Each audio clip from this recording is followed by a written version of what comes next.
And hello everyone, today we're going to be playing more Age of Empires campaigns, starting the Rise of Moscow campaign. This should be particularly interesting because this is working with somewhat less source material than some of the other campaigns, so I'm curious to see how they're representing it, and also just generally why they're doing it in the first place, see if there's any explanation why within the campaign itself.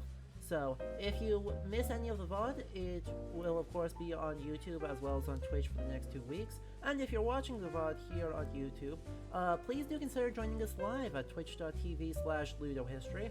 Later this week, we're going to be starting up the God of War PC release with a guest star who is a PhD student in Norse Reception and one of my dear friends. So, this is a great time to start catching the live streams in order to see what all the hype is about.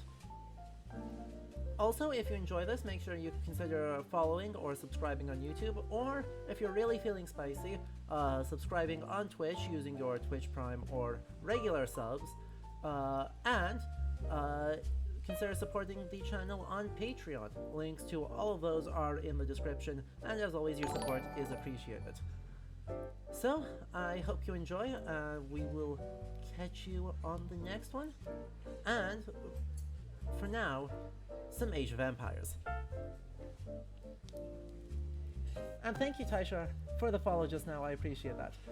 And the reason I use the head cushion, by the way, Taishar, I don't actually use the back cushion, but the head cushion, I already sit fairly hunched over, and then I've got scoliosis in my back, so the head cushion just helps me actually keep track of where good posture is while I'm streaming, so I don't end up hunched over like a little gremlin.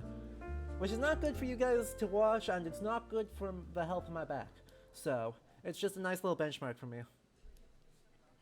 Anyway, what do you say? Oh, we'll switch over to Age of Empires. And guess what I forgot to do? Hilarious. I forgot to actually capture the scene. Very scuff stream. Wouldn't be right if we didn't have at least a little bit of technical problems.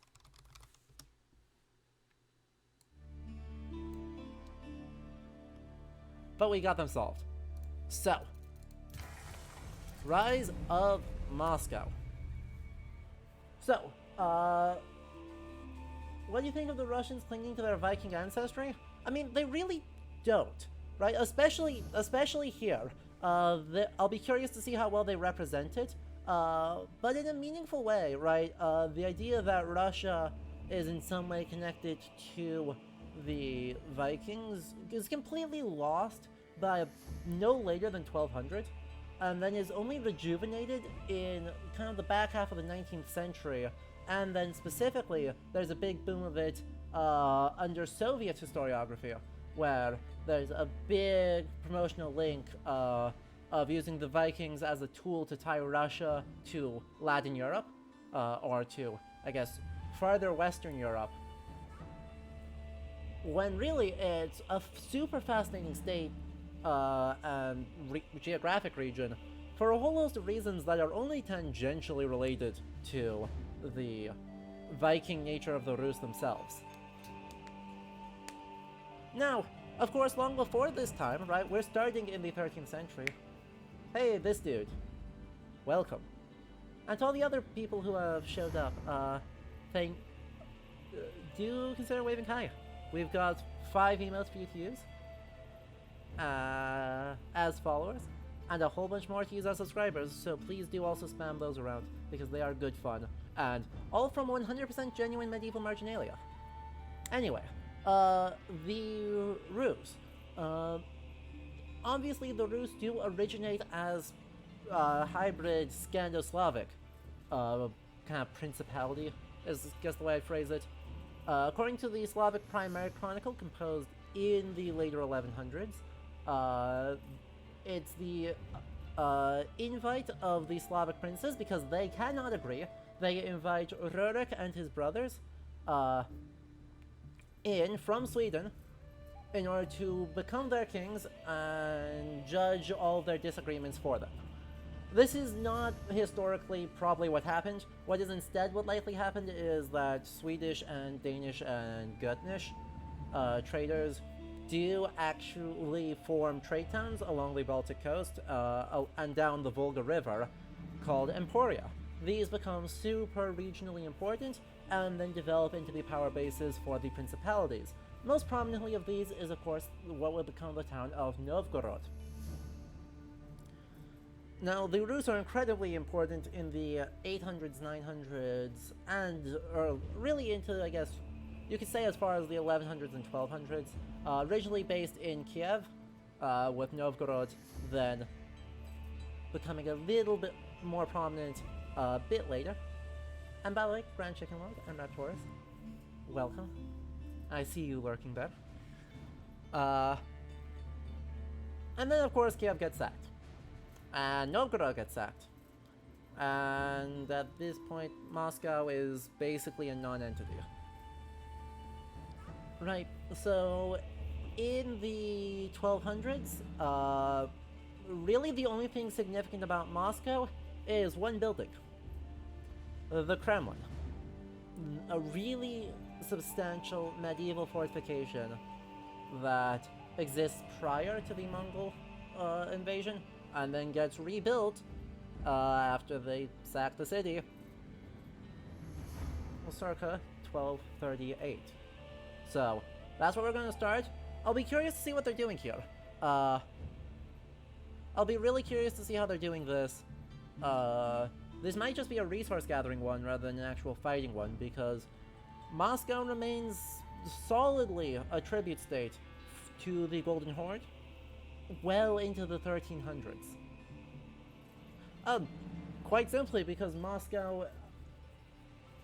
Right, the Kremlin is a super useful fortification to control the surrounding area.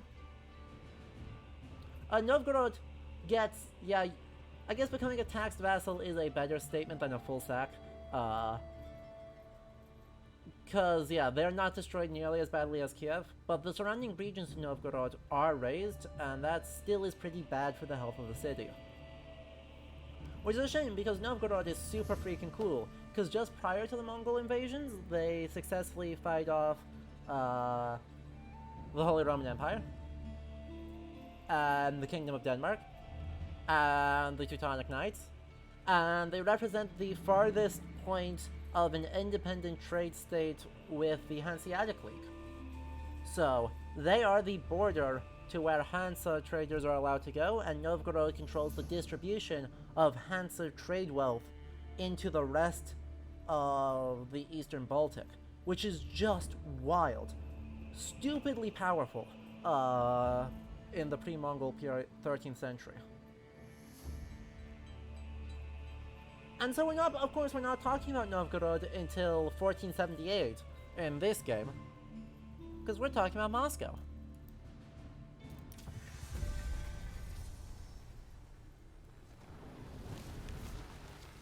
Shoutouts to my boy Onfin, by the way, living near Novgorod in the 13th century.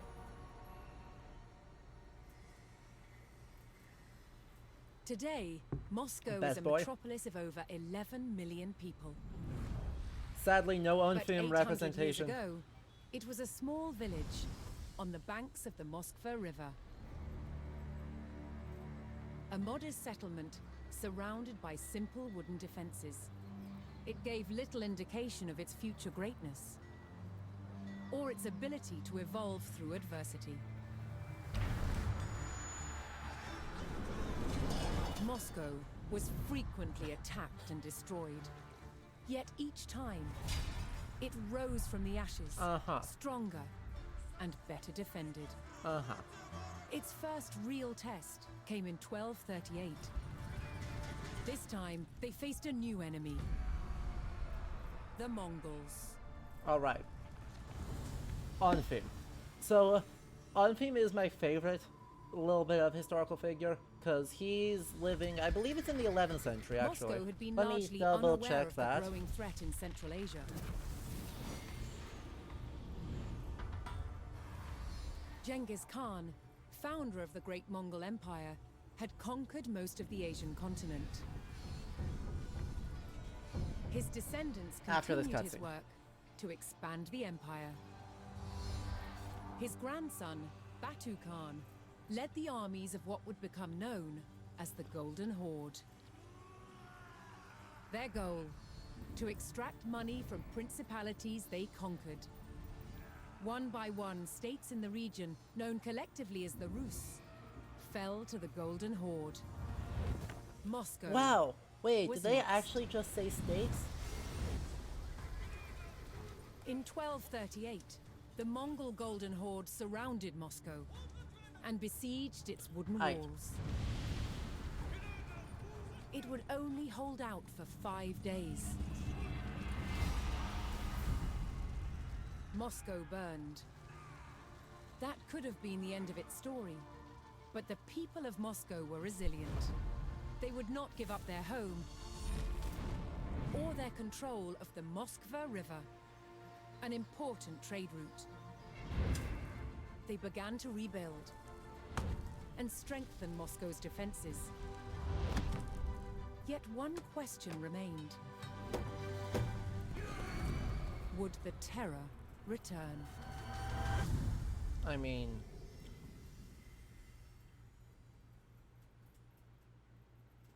Okay. 3 things. First, my best boy. So, Unfim is the name of a 10-year-old-ish, probably, who lived in Novgorod in the 13th century. I just looked it up. The exact dates of when he lived is uncertain, but it's sometime between 1220 and 1260, probably. So, somewhere in there. And we know he existed because he doodled in his school books, which are primarily birchbark, right? It's not like we're thinking of actual nice parchment codices, but his doodles survive, and so he has scrawled his name in a form of Old Slavonic with a drawing of himself on a very shitty looking horse carrying a sword.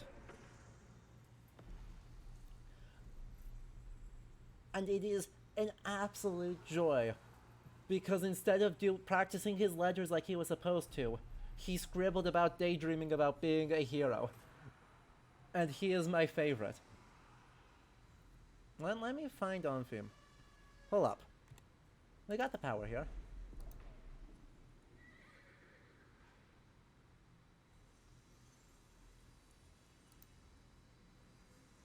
We absolutely got the power here.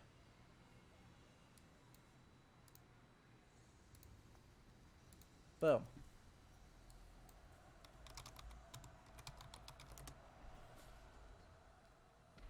I don't want scholar. On theme drawings.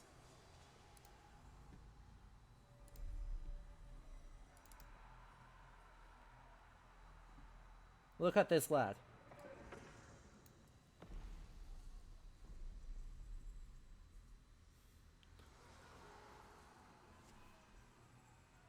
Look at him. The absolute mad lad.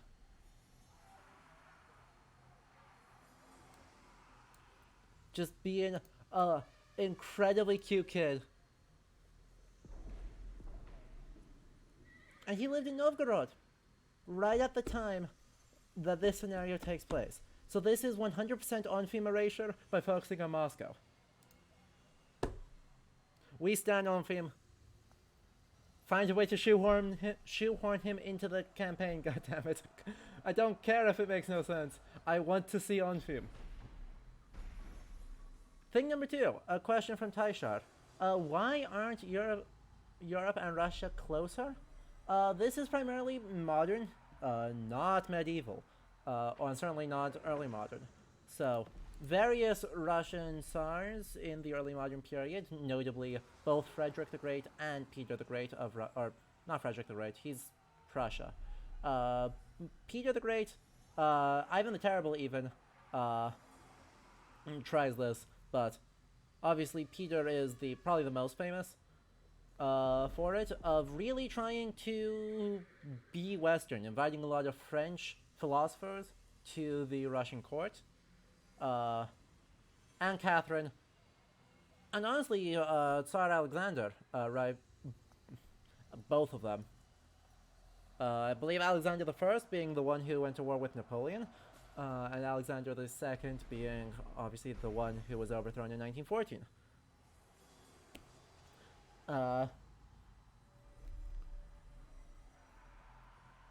And so they're all cultivating really close ties with the both the bourgeois classes and the nobility of Western Europe. And even in following the Bolshevik Revolution, right, Bolshevik thought is explicitly drawing on a German living in England. So it's actually primarily a result of basically World War II, a product of the last 100 years, creating a sense of rivalry between two quote-unquote great powers in the United States of America and the Soviet Union. That is, it's not a replication of some ancient enmity. It's pretty much a modern construction that doesn't really have to be that way. Now, obviously, a lot of Peter's obsession with trying to act French and bring in French musicians, French philosophers, etc., comes at the cost of a really strong disconnect with the, I guess, peasantry, for lack of a better word, of Russia. And so you do have quite distinct cultural differences, both religious, Orthodox versus Catholic, or Orthodox versus Protestant, and cultural, linguistic, and folkloric that do matter, right? Those differences are culturally real, but in terms of these, I guess, political entities being opposed to each other, it's very, very young, and in no way, shape, or form something that should be considered replication of ancient warfares or ancient conflicts in any way. So, last question before we moved on is a bit of a historiographical note, in that they use the term state in that the Rus is a collection of states that then individually fell to the Mongols. I don't like that word because it conjures up an image of a centralized government controlling an area with a pretty organized set of strictures involving governance, rule, etc.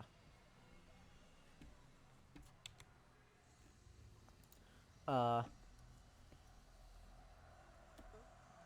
don't like it. It doesn't describe pre-modernity. It doesn't describe the Rus. The Rus is KJ, you called it polities. I think that's a really good term, right? It's a collection of towns that are functionally independent, ruled by local princes and de facto hegemons that then interact with each other, sometimes equal, sometimes at war, sometimes just trading, sometimes collaborating for mutual defense, but operating on a very sort of localized, decentralized scale.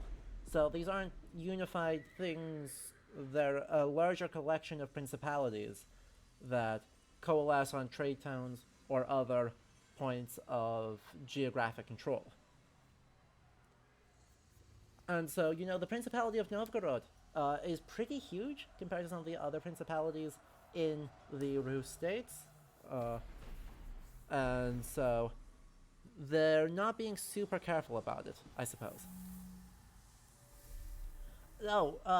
And Shar, the answer to that question is really, really, really hard to answer on three fronts, right? Did the Russians view themselves as European or Russian? Firstly, where in Russia are you? Because Russia is gargantuan. Two, when in Russia are you? Because the answer in the 9th century is different than the answer in the 13th century, is different than the answer in the 17th century, and is different than the answer in the 21st century. And third, who are you talking to? because Peter the Great would absolutely say that Russia is Europe. Right, Russia was European. Now, someone working in Novosibirsk in the same time period probably doesn't even really have that strong of a sense of what European culture looks like, nor do they actually identify as collectively European in any sense. Much less with all the ethnocultural assumptions that come built into that term in modern usage. So, and go back sufficiently far, we run into problems of sources. Like, when we have no writing beyond a handful of scribbles from a child, how are we saying what the population en masse over a span of 1,000 miles is saying? Like, it's hard to say what a sort of folk belief ethnographically is in pre-modernity in Russia, because we really don't have a lot of sources. That being said, right, I'm not going to talk too far out of my knowledge, because I have not done ethnographies of Russia, right? So, I am not going to suggest that I know the answer to that confidently, but if you are in the Discord, which the link just got dropped in chat, we can definitely try and look some stuff up later, continue that conversation.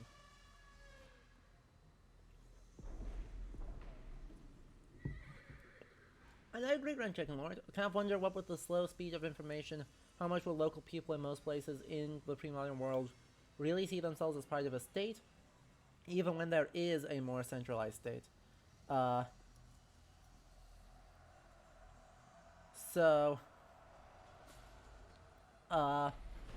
This is sometimes true. On the other side, right, one, don't underestimate how fast information can travel.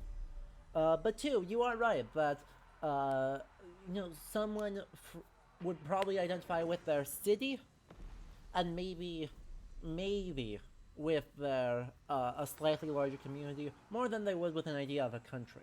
And so, right, the citizens of Tours are first and foremost the citizens of Tours, not of Lyon, and certainly not of France. And they're not Aquitanian, they're from Tours. So use France as an example, because that's an area I'm a bit more familiar with. The same is going to be true pretty much everywhere, and so you have to negotiate with the citizens of the town in order to get them to sort of acknowledge a rule. And then from there, you maybe can use bureaucratic systems like England tried to do throughout the Middle Ages in order to create a broader identity.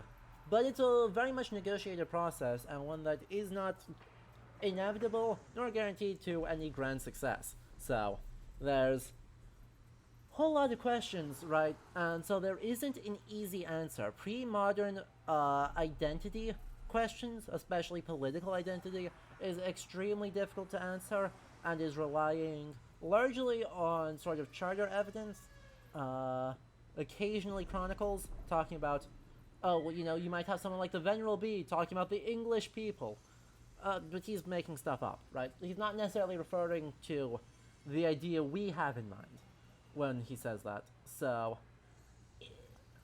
it's messy. It's always super messy, and pre-modern history thrives right in the messiness.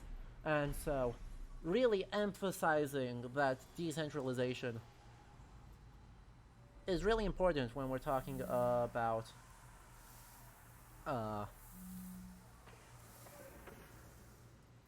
most places, but I think especially true of the Rus.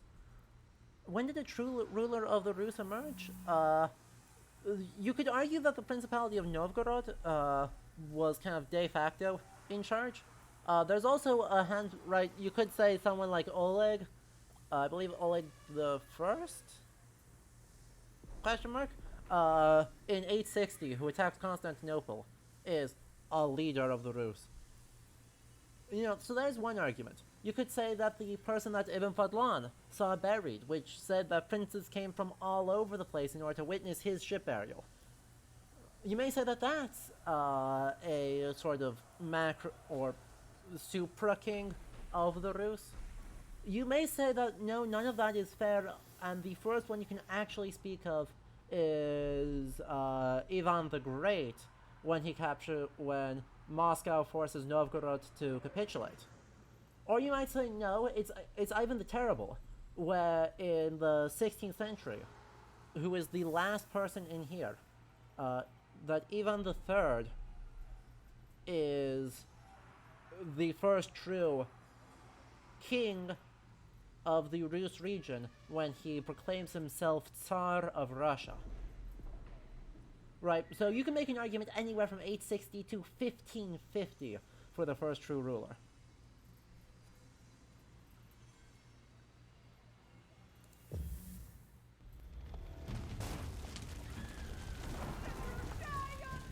Moscow faced certain ruin as Mongol raiders burned their way through the wooden city. Yay, the Mongols have sacked everything. Coming to their aid, Hooray. it was up to the people of Moscow to drive away their attackers and beat okay, out but the they didn't drive away their attackers. Oh boy. This is probably bad.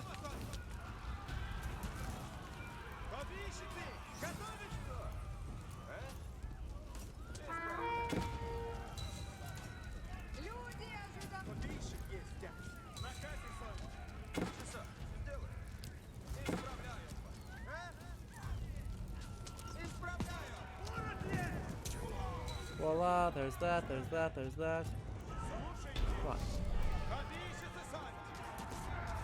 Now you, repair that one. The remaining Mongols were driven away what the heck by are you the doing out here? tenacious Muscovites.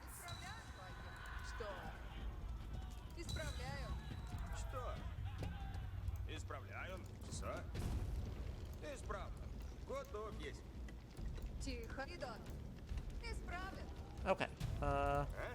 People still sleeping. People still sleeping. Put out more houses. Please put out more houses. Hooray. Everyone's doing stuff. Great. Build more villages.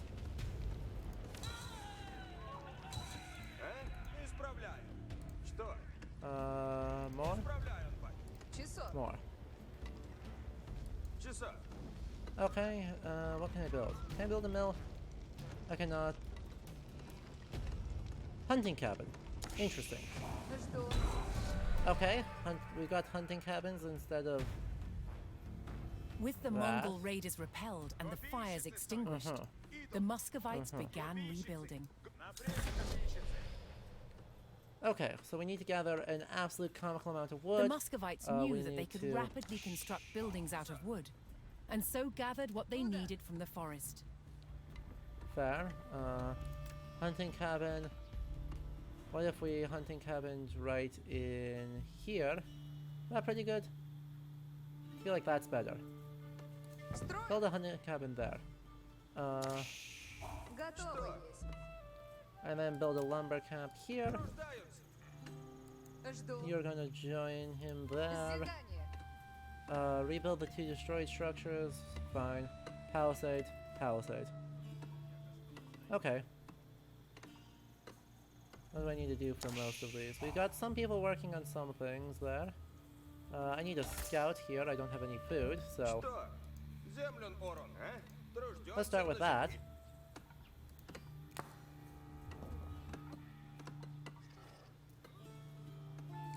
And then I guess you'll work there, and then it will be whatever.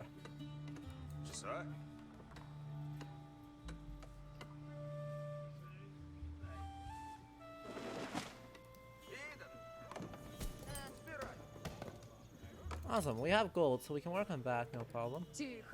You're getting benefit from that. Hooray. Do that. Work on that. Do we have more villagers somewhere? Yeah, you two. Both gonna work on one of these. You're gonna work on one of these. And then I should soon have enough oomph to build one of those, and then I can use them to go get more people, and it will be good all around. I've got plenty of wood now to go work on some of these. Hooray! Progress. And the scout. Perfect.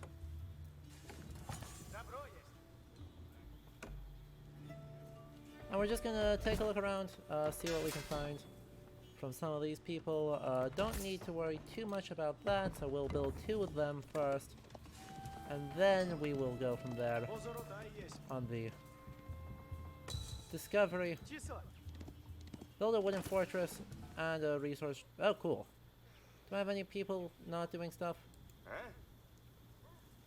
What is this wooden fortress? Needs 175.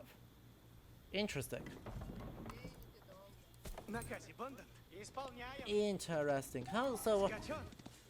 The first thing I'm doing here on the game dev side is looking very much at how they're setting up the during the Mongol attack, and some were still in hiding. Kind of how they're setting up. The fleeing villagers had taken refuge in forest hunting cabins. I guess Here, implied the Muscovites organization could bring valuable animal of pelts, the which provided Rus. them a good livelihood. Everything? The woods surrounding Moscow provided an abundance of resources, but danger lurked within.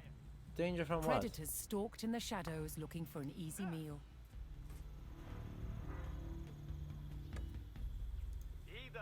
I've got a feeling that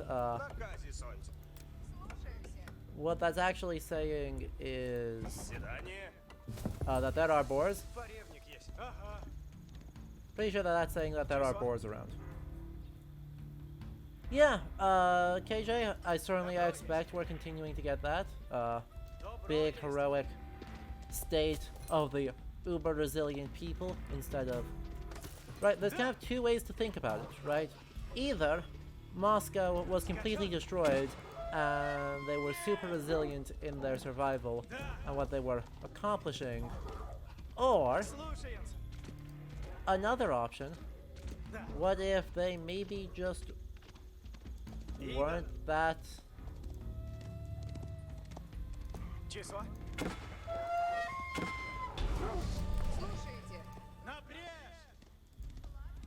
What if they just weren't actually all that strong? I received gold for hunting wild animals. Well, that's funky. Oh, I'm not actually able to do these. Boo. What is the point of telling me I can do that if I can't actually do that? Interesting. So that would incentivize me being like, hey, what if I hunt? Okay, I hear you, but like, don't... If this person dies from it... Okay, they're fine. Cool. What's next? Need to just make more gold. And bounties. Huh. Huh. What?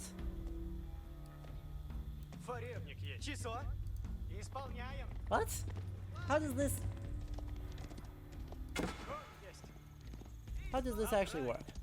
What are you... God. Whomst? Whomst there?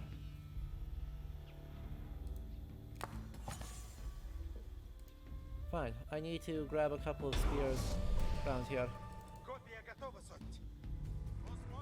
So it's As over the here. city rose from the ashes, the Muscovites would lay the Apparently foundations there's like someone over for a here. unique fortified complex. Uh-huh. This iconic structure would be known as the Kremlin. Yep. That part's fine. Building...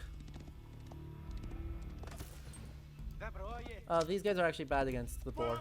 I need to run away from him. The boar will maul my units. There's not a lot I can do about that. We're just gonna murder a bunch of deer.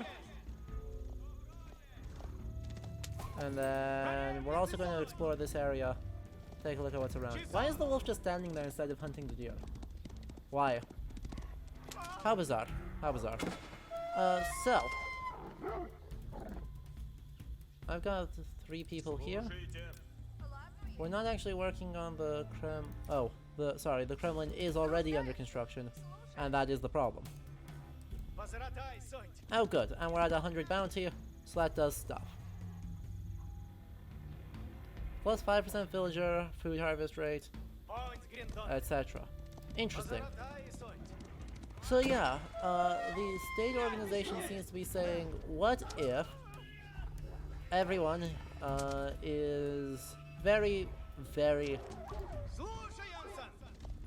focused on hunting, right? That is the primary tool of survival for the whole place.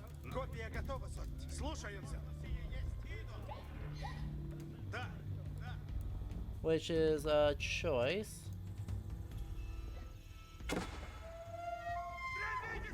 So? Okay, you didn't even grab the thing. Grab the thing.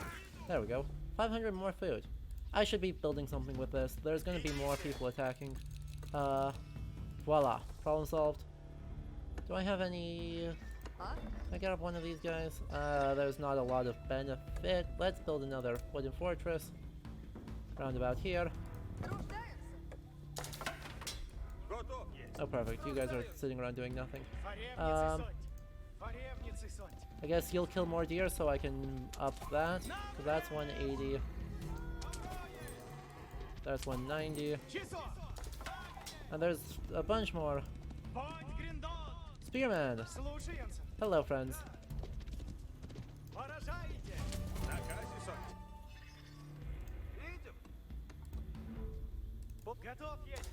And we'll grab one of these and keep going.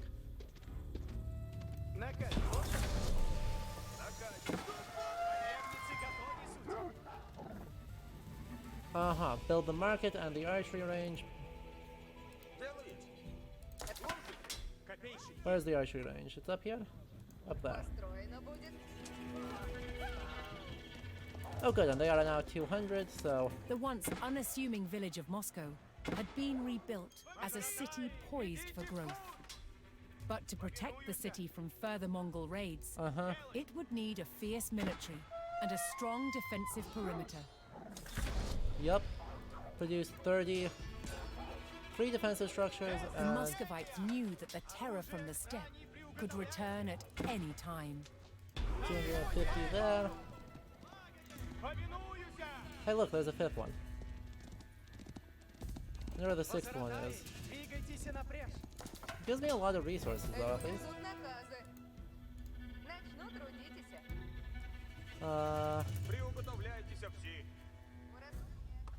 Build one of those, I guess.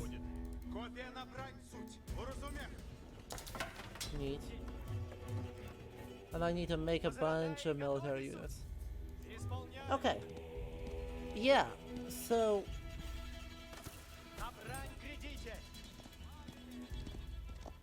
This is weird. I don't know a whole lot about the economy of I guess, pre-modern. Oh crap, that was dumb of me. Got a bunch of people working on those. Got no stoneworks up. But I could drop one up there. Let's grab a squad. Having been caught off guard by the Mongols before, the Muscovites knew they could come under attack at any moment. You keep Strong saying defenses would give them a better chance of protecting their city. Build that. No. Build that. Okay, we need to build a lot more things over there. This is also a much more defensible spot. So if we kill off all these, all the wolves, then that is a much more defensible bit. And then that leaves me with one more camp somewhere up here. You're actually good at hunting? Hey, you're actually good at hunting. Incredible. I've got so many people doing literally zero things right now. Okay. So first things first, hey look, I found the Mongols. He's just a scout, so I'm not too worried, but...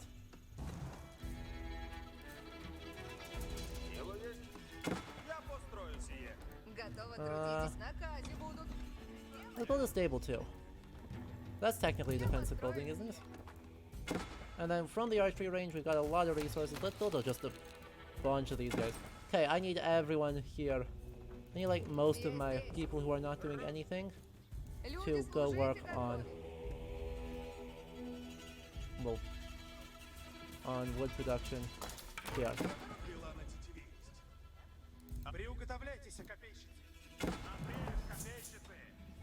This is fine. This is all fine. And then from these guys, do you actually do anything? Yeah. Stone for that. These guys are doing nothing, which they should not do. And then there's one more village somewhere around here. But yeah. Don't really know what to make of this. It's not like they're totally agrarian, but at the same time, it definitely would be a mistake to go like, oh yes, there are just so many people around. Perfect. Congratulations. Okay, so that doesn't count as a defensive building, so, let's grab some of these guys. They need one more defensive building somewhere. So that would be another wooden fortress. Let's build it just right over here. Nice and stable and defensive. And then we've got a stable up. We've got one of these up already, which is great. Melee armor. There's that, there's that. Can build a bunch of these guys because they're just like free for me. That's amazing. Upgrade you. Build a few more of them. And we'll build a bunch more of these, I guess. So that's a lot of military units I need to build. Is there another? Oh, there is another tower waiting to be built. What's it doing over there? Goofball. Thank you for that catch. Now we've got 12 people working on those. Great. Cool. People are mining those. Now it's just figuring out where the heck this last thing is. Let's head this way, see if we can locate the 6th camp. Because there is one more left. It's optional, but I want to do it.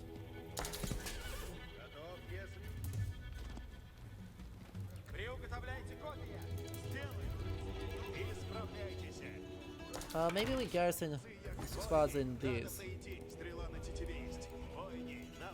Garrison.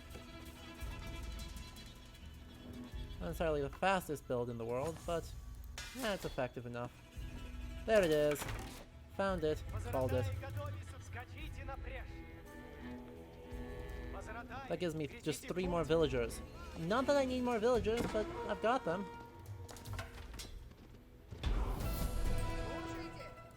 Alright. Go in there, I guess. These guys are then going to attack this guy while we also have a squad of these guys. Head up here. Go.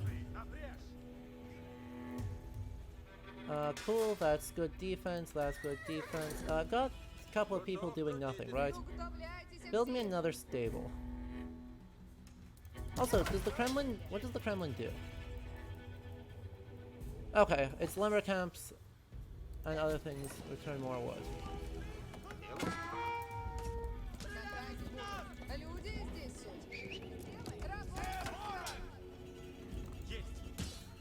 Hello? Please attack.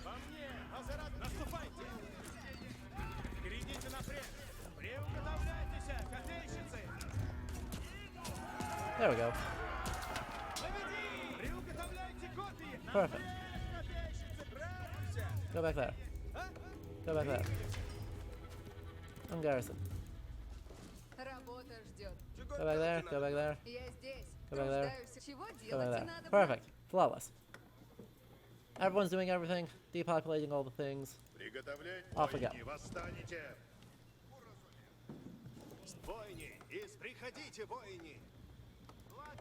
We can defend, and then you can, I guess, pull up in there.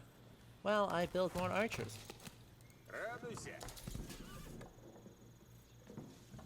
Build me another farm right there.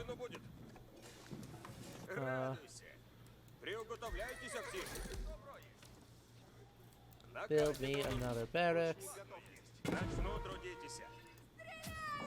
Oh. Rip my stone mine. Well, we'll grab a couple of these guys, and then we'll have them start up a stone mine. Right here, that should be nice and defended.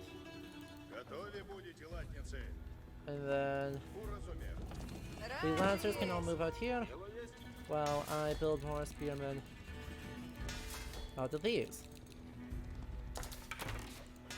Perfect. That gives me so many spears. I am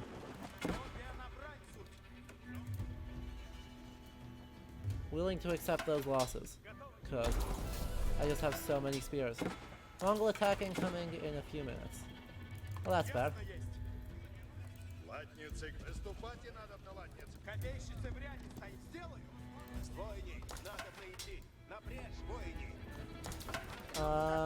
Cool.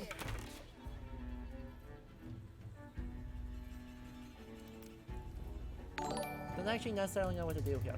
Oh, and Dave89X, thank you for the follow. If you don't know, I am a trained medieval historian.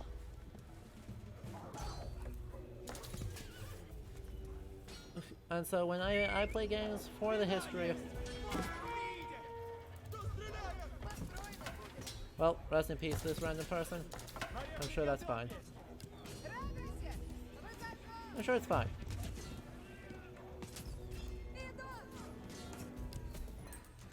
I don't need the scouts anymore because I pretty much have control of the map. So, just send over here.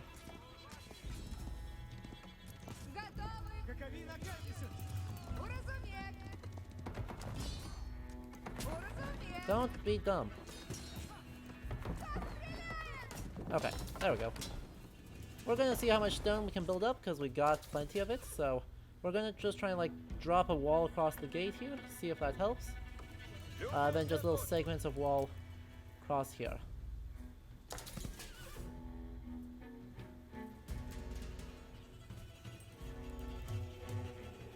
You shall not pass. Nope. Come on, just straight across. Perfect. Don't know if that'll be fast enough, but we can definitely try. Build it across here. That's not great. So, what are you doing over here? Like, who actually, like, put people over here? Imagine attacking from this side. Who would do such a thing?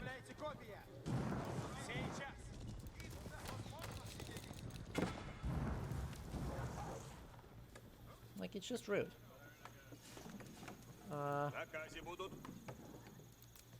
Okay, you lost. Put a gate in there. Should enable my sortie. And then off we go.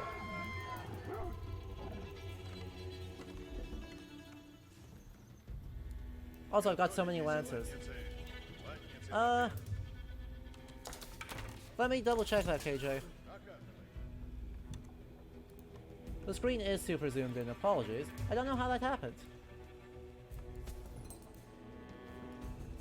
Thank you for pointing that out, because I have literally no clue how it zoomed in like that.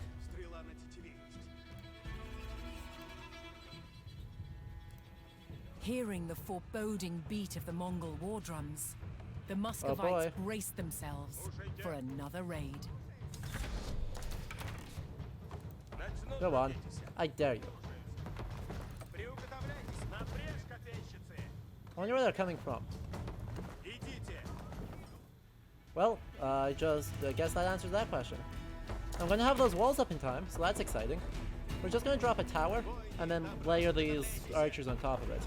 Should be fun. And if they try and go around, they should be easily able to go around, but I can literally plug this number with these spears.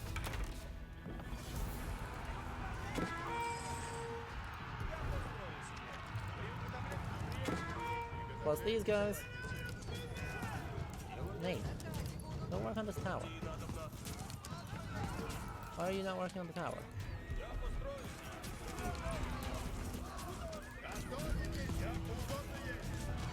Honestly.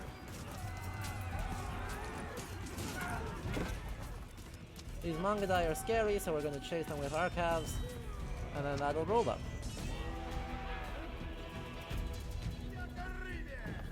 Awesome. Well done. Cool. So these archers are gonna stand up here. And that should roll them. Oh, they can just walk past. That's awkward. That's very awkward. I didn't realize they could do that.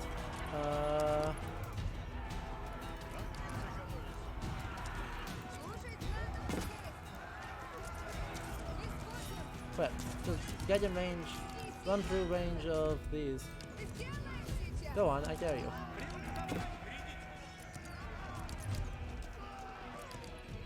Okay.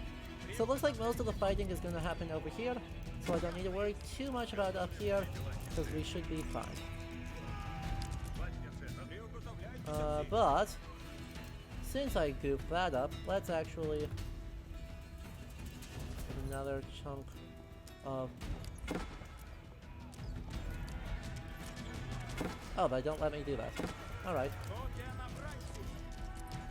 Fine. Be that way.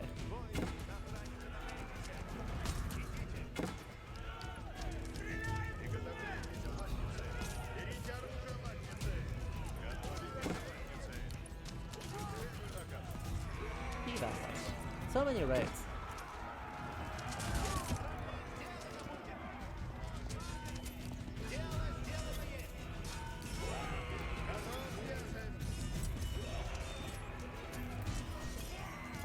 I mean, it worked for them last time. Sort of. Interesting. Interesting. Oh, by the way, Grand Chicken Lord, you made a very good point. Successfully defended their newly built city against the Mongol raid. There, I think the Mongols tend to occupy a place in media similar to like an IRL version of orcs or goblins or something. Big scary horde. Into new territories. You are quite literally correct on that, in that Tolkien literally described orcs as quote-unquote Mongoloid, which is a bit of lovely race science that is complete garbage, and not... was well on its way out of favor by the time Tolkien was writing, so kinda oof. But yeah, he explicitly draws that comparison in some of his letters to at least Central Asian peoples broadly, if not the Mongols specifically. So, yes, you are right, that the pop media, idea of the Mongols as being orc-like is just quite literally accurate, because it's, a feature, not a bug, for the orcs.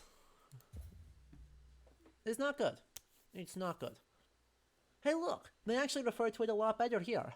In the 13th century, Moscow had fallen to the Mongol invasion and rebuilt itself from the ashes. But of all the Rus principalities, that's the correct word to be using here, not states, Moscow was still one of the smallest and least powerful. That is, until a new prince came to the throne.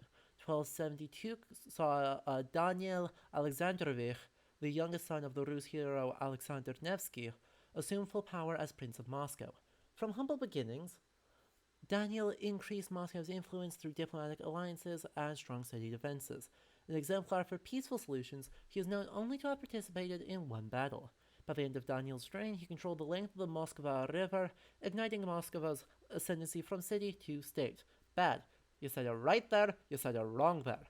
Daniel's descendants would in turn rise to be the most powerful princes of the Rus domain, cementing Moscow's dynastic claim to rule.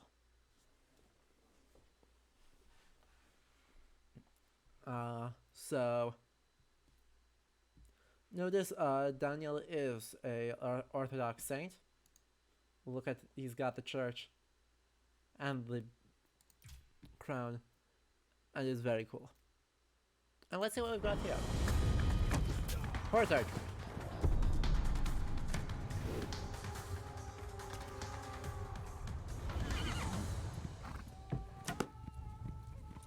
horse archers were elite troops who galloped into battle, shooting their bows from the saddle, arrow after arrow after arrow.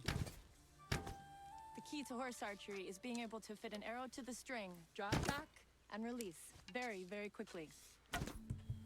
Neat. Horse archers use a special device called a thumb ring, and this gives us a special technique to lock the arrow onto the bow and shoot. With the thumb draw, the arrow is placed on the right-hand side of the bow. Let's find out, KJ. And so taking an arrow from the quiver let's and check. onto the string was extremely efficient, allowing horse archers to shoot in rapid succession. The three main shots Yes. are the forward shot,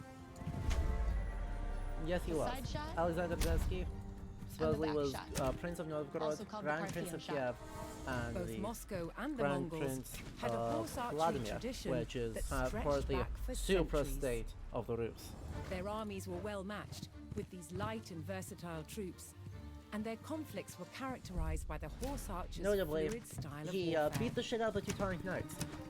Horse archers were So, famed for their big claim to surprise fame. attacks.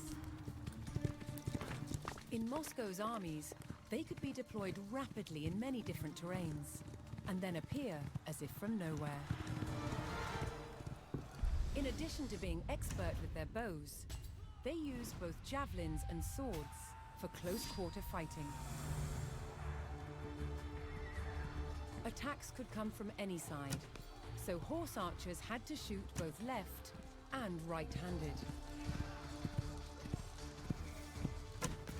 Shots taken behind the head offered additional variety in the angles of attack. Yeah, being part of the squad that like did this reenacting actually looks very fun. They were Ha! also So, so expert stress. at You've swarming identified the across an primary enemy's problem with front this game. to decimate his lines. They were quick to retreat, and just as quick to renew their attacks.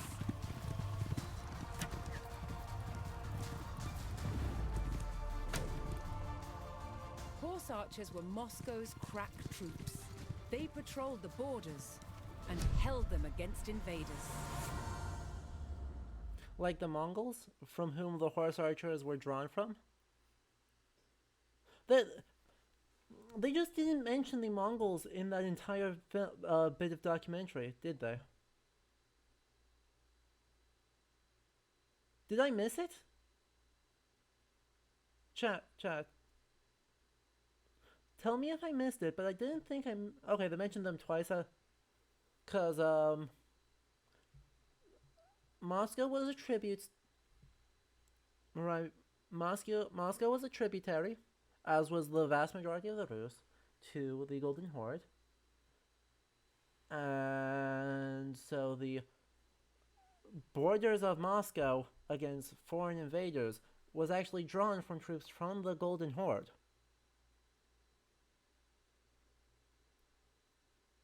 They the horse archers are explicitly borrowed from the Mongols.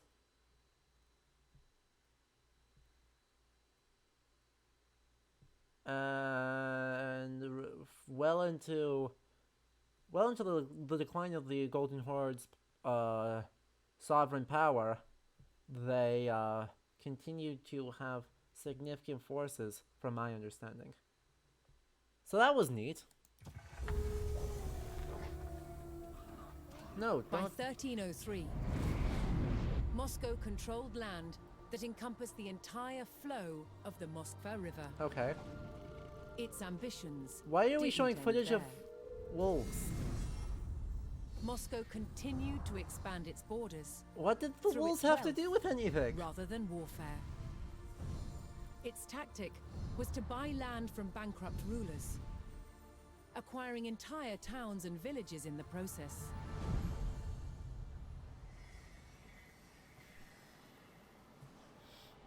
As Moscow was still a vassal of the mighty Mongol Empire, it had to send envoys to pay them tribute. And Moscow's ever-expanding borders meant more and more revenue for the Mongols. But This not is true. everyone was content with the rise of Moscow.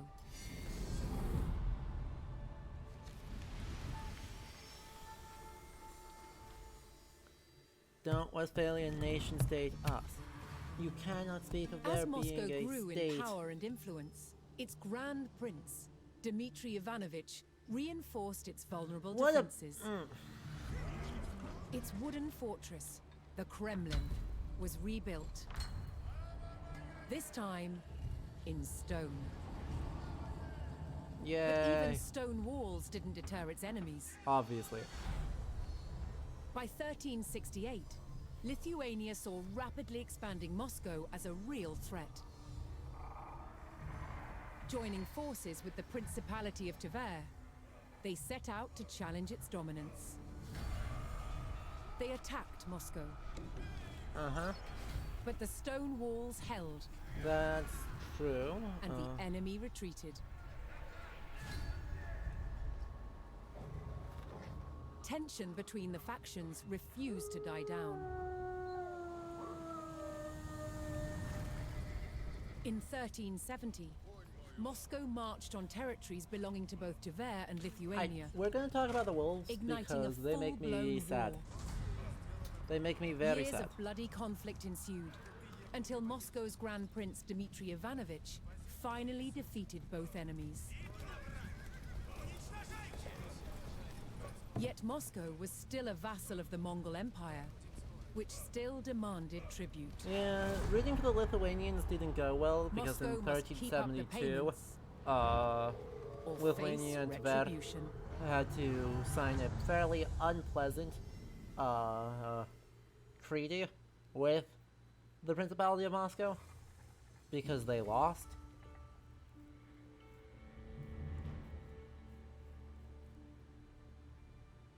So that rooting doesn't necessarily go well. Anyway, the wolves. I do not understand why they showed wolves in this. It seems to be creating this image of later medieval, I guess the later medieval Russian steppe as being this sort of complete wild, untamed hinterland that's full of hostility and wild beasts. It's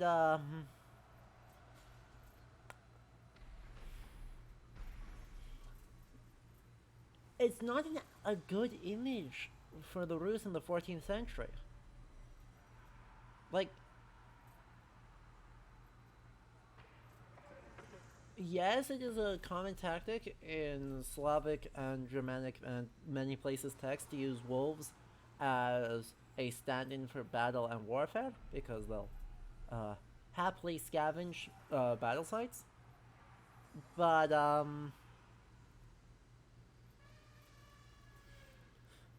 the image it creates of this sort of hunting-reliant society doesn't really check out. Not by this late.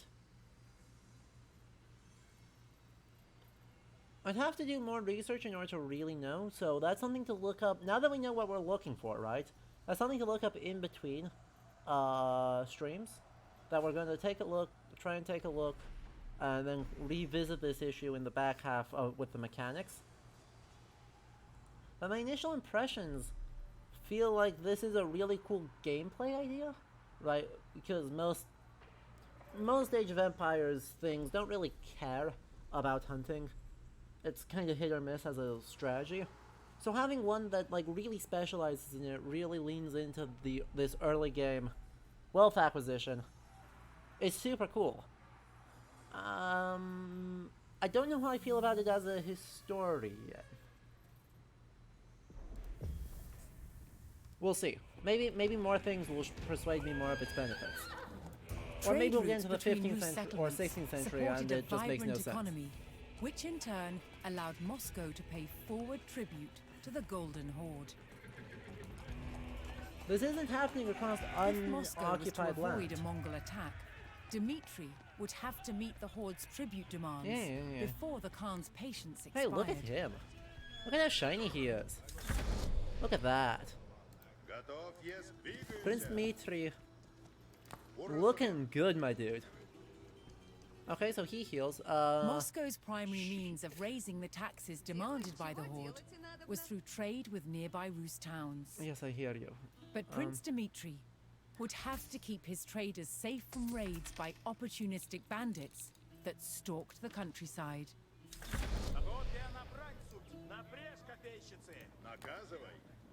So how are we supposed to be trading these? Maintain trade routes, yeah. So what are we trading to? We're getting a little bit out of these. I know! Thank you, tutorials. While Moscow's Jeez. trade was strong, Dmitri could bolster his income if he could locate additional trade partners. Obviously. Do you guys have a guard? If you guys have a guard, that would be handy. Oh good, there's one there. That's a good initial thing of just safety. There's one there that's safe. There's one there that's safe. And then I can building another fortification up here. Now, I know what it does. Thank you. There, I did the thing. I don't know why I need to heal, but that's okay. I need another person doing nothing. You've got one of each of these. Spears are cheap. Let's build a bunch of them. I need to build things that don't take gold, because I need...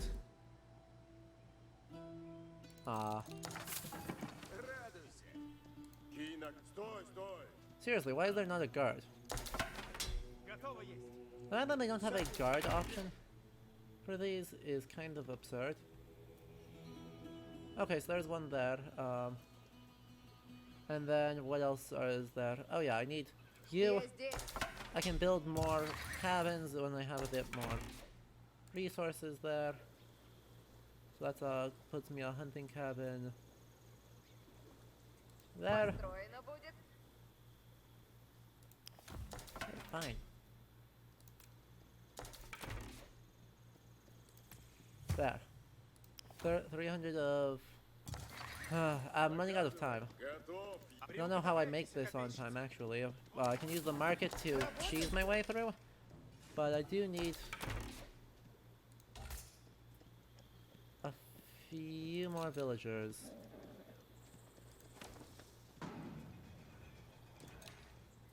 This is definitely a case of I need to be working... trader needs gold in order to make gold, naturally. There's some money over there, it looks like. Where are my horses? Horses.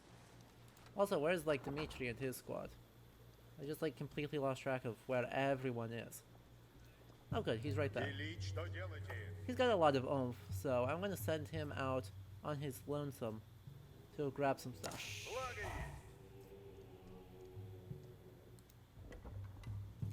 And there's one over here, too. Okay, 14 gold a minute, that's cool.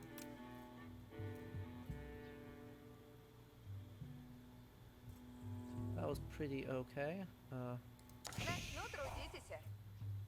I need another horse. Go grab things from here. Hopefully this is gold as well.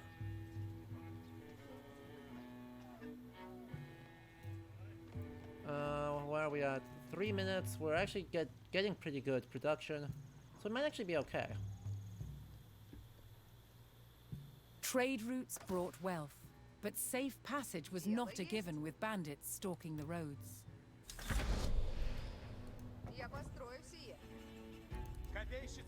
Increasing Moscow's income required locating additional trade partners.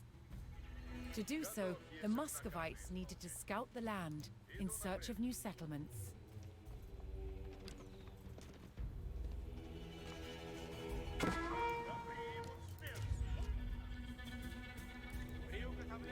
So,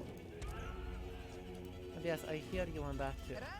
You're working on that, that's great. Go around this way, I guess.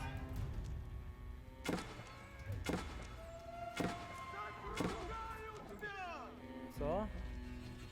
Okay. How often were roadside bandits? Quite common.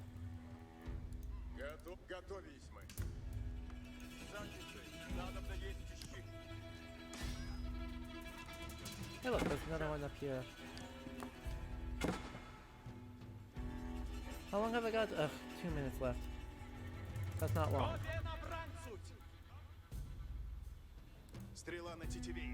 That's not long at all. We'll work on another one.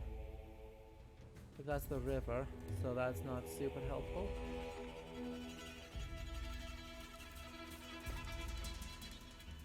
Good.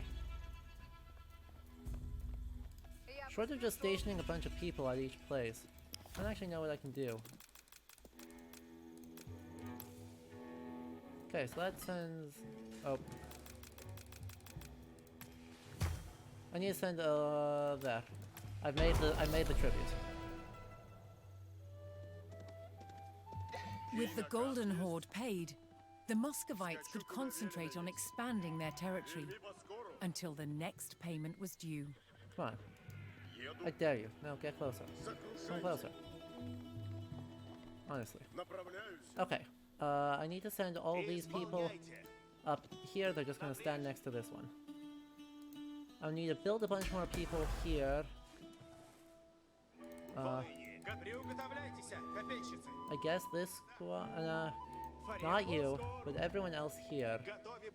Everyone else here should go up near. They've actually got it under control.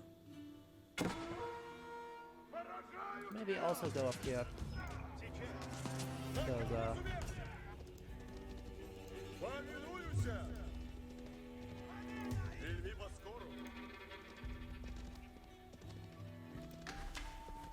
because no one's in there, there's no... Oh. I need archers. I need just a lot of archers right now. Okay, honestly, where is everyone? Okay. All these archers actually need to just go up here.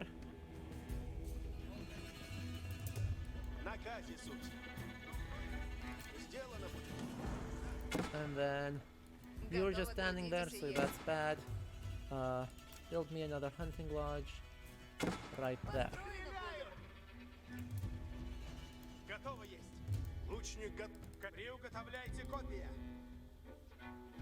Okay, there's not a lot around here I need to worry about.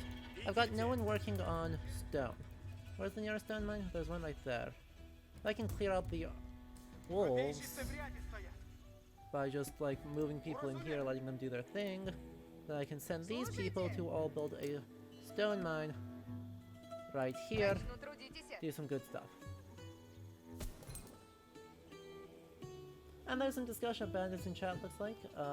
Probably army deserters or army stealing resources, sometimes even your own army. Yeah. There's definitely a little column A, little column B going on.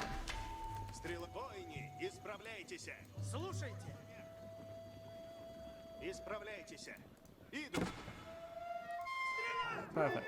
That's what I was hoping for. Hopefully these guys can go run around, deal with some of these. Awesome. That's cool. I need more hunting lodges actually though. There's a good spot for one. Once the game saves. As Moscow grew in riches, the Khan continued to demand taxes. Obviously. If Dmitry did not pay, he would face the swift vengeance of the Horde. Okay. Objective is pay the Mongols. As Prince Dmitry sought to increase Moscow's power, he turned from trading with his neighbors to purchasing their lands outright. If he owned the surrounding lands, Moscow would be the dominant center of Rus' power, and Dmitry would be secure as Grand Prince. 5, 1, 2, 3, 4, 5. I can buy settlements. How do I buy settlements? I still need to scout a bunch of things, don't I? Ugh.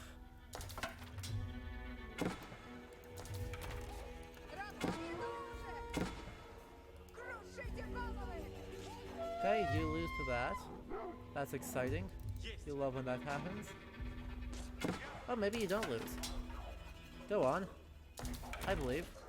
Also, I do need to kill a bunch of these soon for the bonuses, because that should be easy.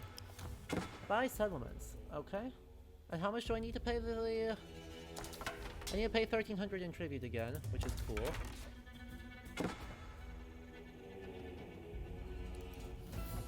Kolumna we buy. Moscow's power grew as it absorbed the lands around Kolumna. The town would now generate gold without the need for taxing traders. Awesome. They'll build up there. Since that's a town center that can do its own thing, we can actually build up a town proper like. So. Oh.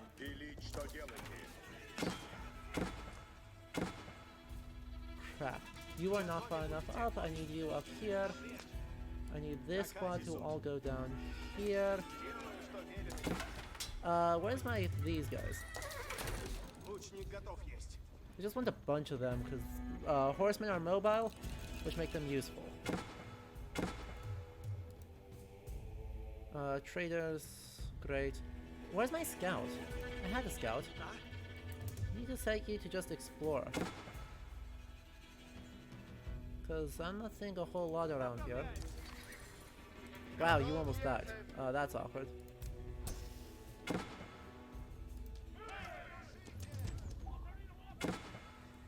Cool. You guys, I guess, are going to go over here, because you are around. Well, this squad of horsemen are going to push farther this way. And there's more people here.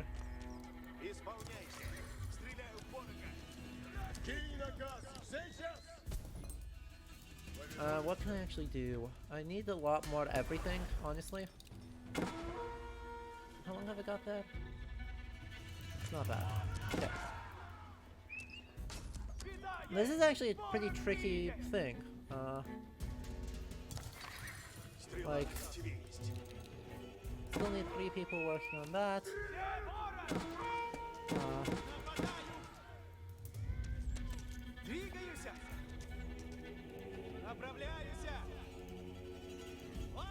There's more bandits around there. Is there a bandit doing inside the walls like this? What are they doing? Good, bandit camps. If I can just blow that up, that makes that easy.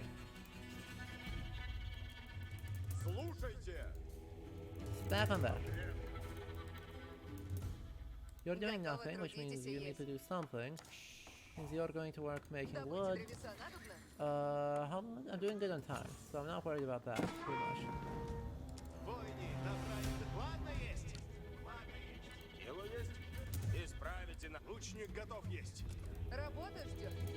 You can build actually an archery range up here. Tribute, let's send a bunch of it, all 1,300 right now. Boom. So the Mongols have been paid, which leaves me fine here.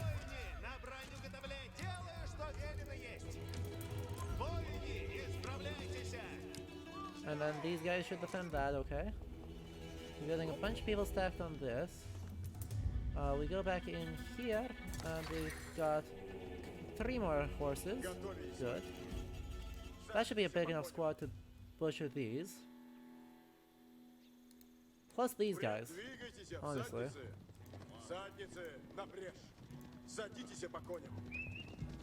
Does that... yeah. The scout's dead. The scout's super screwed. Okay, so with all these guys here, we should be able to pretty easily squish... oh, crap. I don't have anyone nearby for that.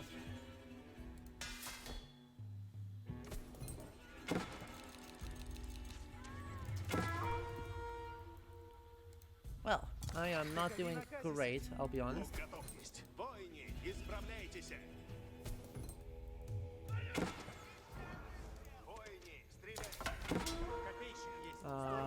Cool. Where is my whole squad?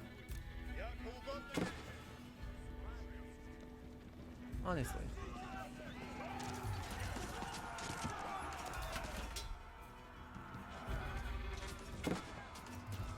Perfect. Let's just break these guys quick as we can manage. because that should just give us more stability. Attack move in there. Go do other things.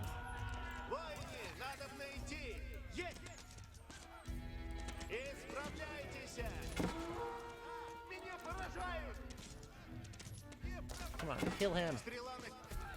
Kill him.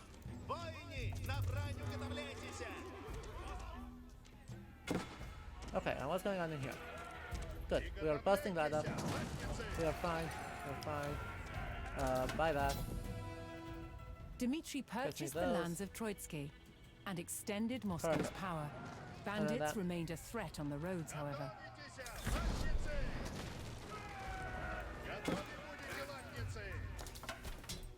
I can see that. What do you mean? Wait, what? Okay, you guys did win. Okay, now where's the scout? I had another scout around here. You. Go up here. Now these guys are gonna go over here. I can load people in.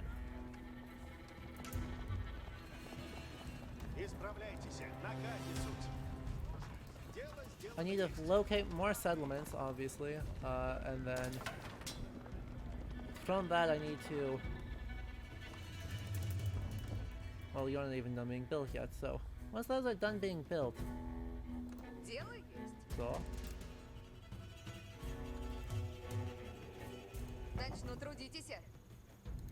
You go help there. This squad can go over here. There's gotta be one over this way. You are gonna build me another stable too. And then you build 3, 4, 5, 6 archers should be enough. 1, 2, 3, 4. Plus a couple bonuses. That's fine. Cool. So they've come back there.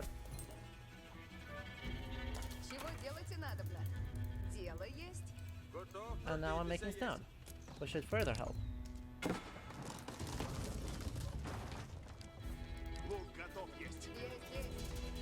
Cool. So there's that. That's almost built, so you can go stand in there. While you two are going to build me a barracks. And then the scout is going to ride up this way. Hey look, there's more bandits.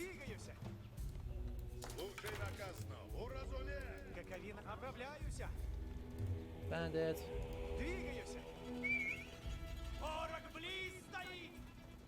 Who's up on this trade route? Is anyone up here? No.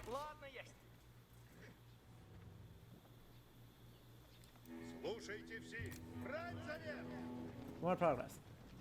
The Khan once again demanded taxes from the growing Rus provinces. But this time, the price to keep the horde at bay was higher than ever before. I'm not making a lot of cash right now. There are 6 bandit camps around. There's a second one up here. So that should help. Hopefully these bandit camps actually do have a meaningful impact. Kind of moment to moment here. But I assume this is a bandit camp.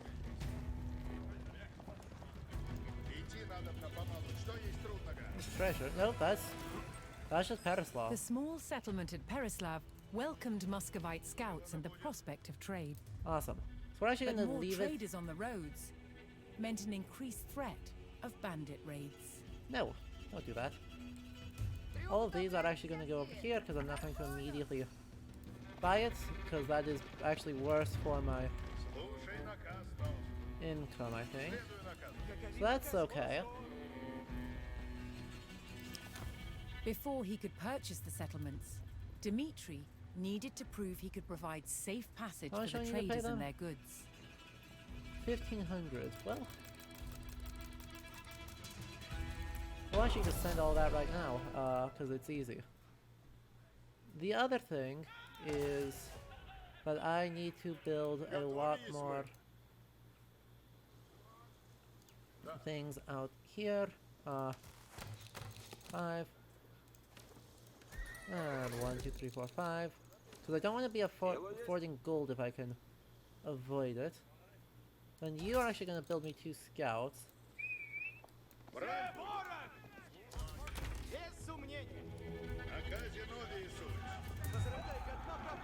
And then from there, we're going to take a look at exploring more of this map.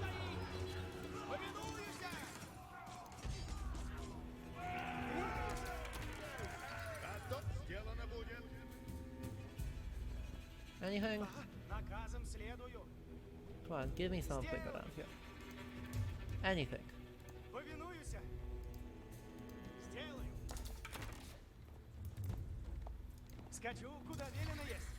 Well, that's cash, that's not nothing.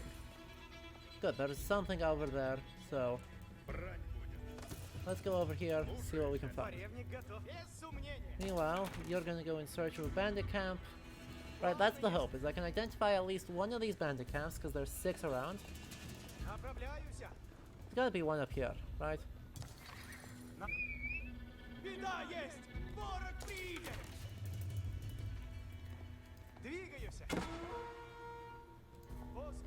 And then there's people under attack over here. They're fine. Perfect. Look at all that progress. Because these guys are actually going to change their mind and head up to first here, which hopefully I can identify as another bandit camp pretty soon. And then the other thing is, right, there's got to be a bandit camp over this way, because this is where all these guys come from.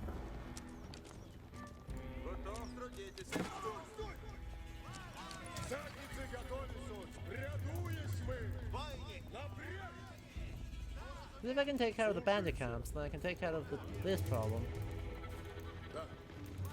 These guys just have pretty garbage vision range, so I'm not confident on this.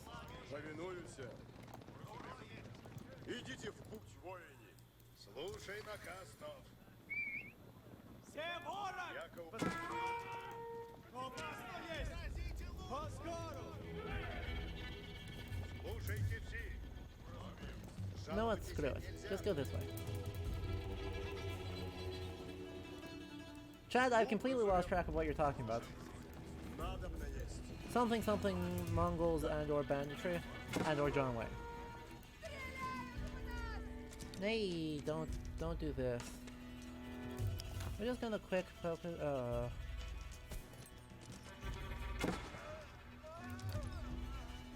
Good, they're fine. Really? There's no one over here? Where are the bandits coming from then? Are they over here? There's gotta be a bandit camp in this section of the area. Also, who's up here? Hello? Anyone? There's clearly something up here. Another town. Perfect. Muscovite scouts located the town of Susdale, and trade could begin. What? You're just gonna die to them, okay?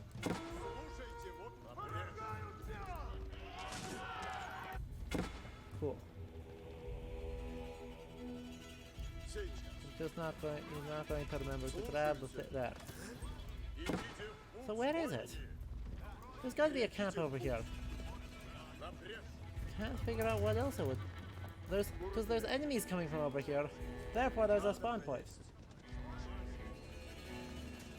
You would think. One might...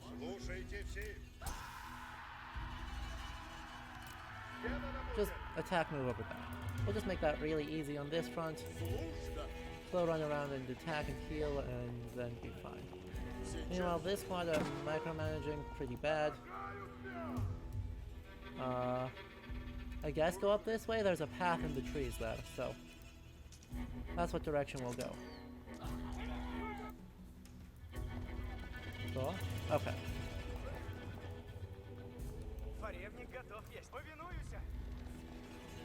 So we're just gonna roll in. Get surprised. Get wrecked. Should have seen that one coming. That's okay. Not too worried about this. Hey, there's something else up here. And 440 of those. I do have 2 traders over here, don't I? Trade right up here. Okay, so that's 2 camps down.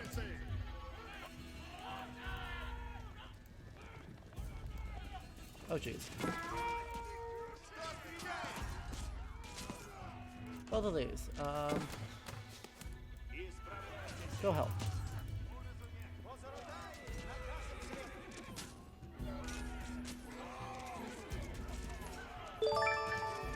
And Cosmonaut Conrad. Thank you for the Prime sub just now. I'm glad you're enjoying this despite my questionable at best gameplay.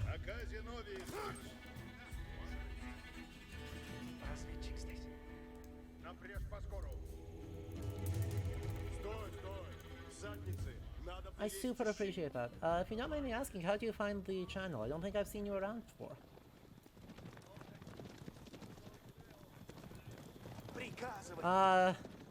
Good old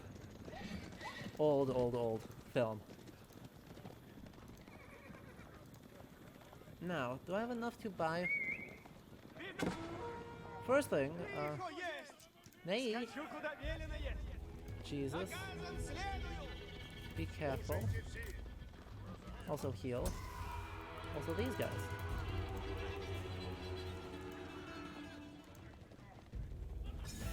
Hey, there's another town up here. Kerisler welcomed Dimitri's envoys and the coming of Muscovite traders. So many traders, so much wealth. Got a lot of wealth right now, so I'm actually... That leaves me in... Oh, shit. That's bad. Why are there still... Fine. So what needs to happen over here is I need to take these people, I need them to build things here. 1, 2, 3, 4, 5, 6, 7. So like 7 people over here. Obviously those traders die around there. Because I just need to build up things around the trade routes. Or have people on the ends protecting them.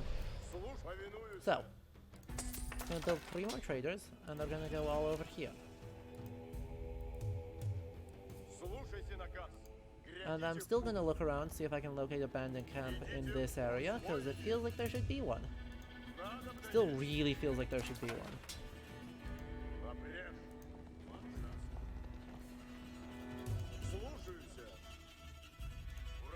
Do I need more cash? Yeah, okay. And then there's something over this way, I'm sure. One.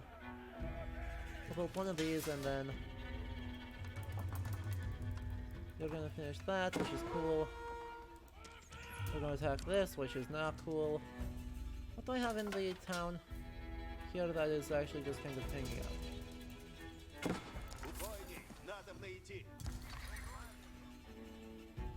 I guess these guys are actually all okay. So these ones are actually gonna instead go over up this way. Don't love that it's not... I don't love how untransparent it is where the people to worry about are. How are you doing? You're doing okay. Also, go kill these, because these guys will help us more. And then also, market. We've built 2. Build a 3rd. This is Parislaw, so we go over there to buy that. Work from there.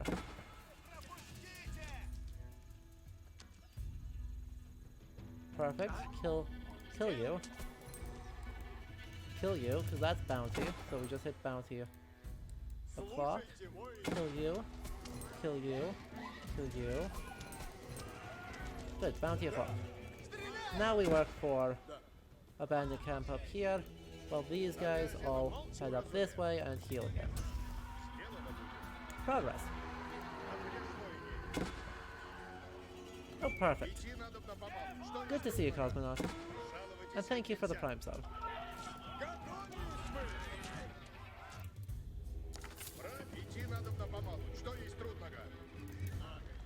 Okay, this is another town. Vladimir. When Dimitri's men located Vladimir, they opened another revenue stream for the Grand Prince. Perfect. So we've got a lot of things to be trading too, but we are not necessarily able to actually defend these. We just have... do I also need... I have 4 minutes to pay the Mongols. That's fine.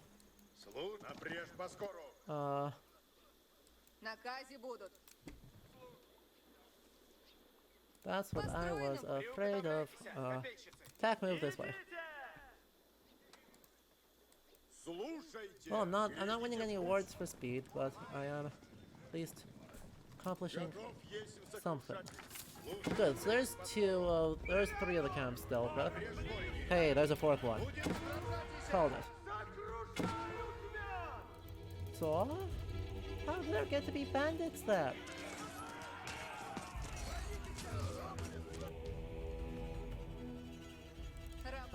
Fine. What? Oh, I have no wood right now. Oh, that's very dumb of me. Cool. Then, that needs to be a lumber camp. And you need to go help with it. I need to build like 3 more people to all work on it.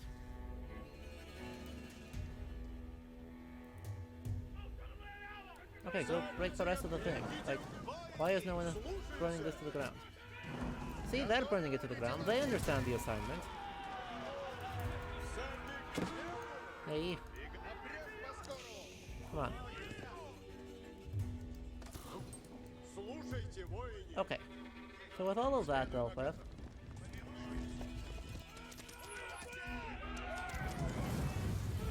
that should finish that. And I've got 3 minutes for them. But I can build Susto, which would be well, plus 50 a minute. Voila. Moscow absorbed the lands around Susto, extending its power. Moscow's and then we're going to get that one ASAP, was now secure. because we've got loads of cash right now, which should be 1,700. Oh, well, we're done.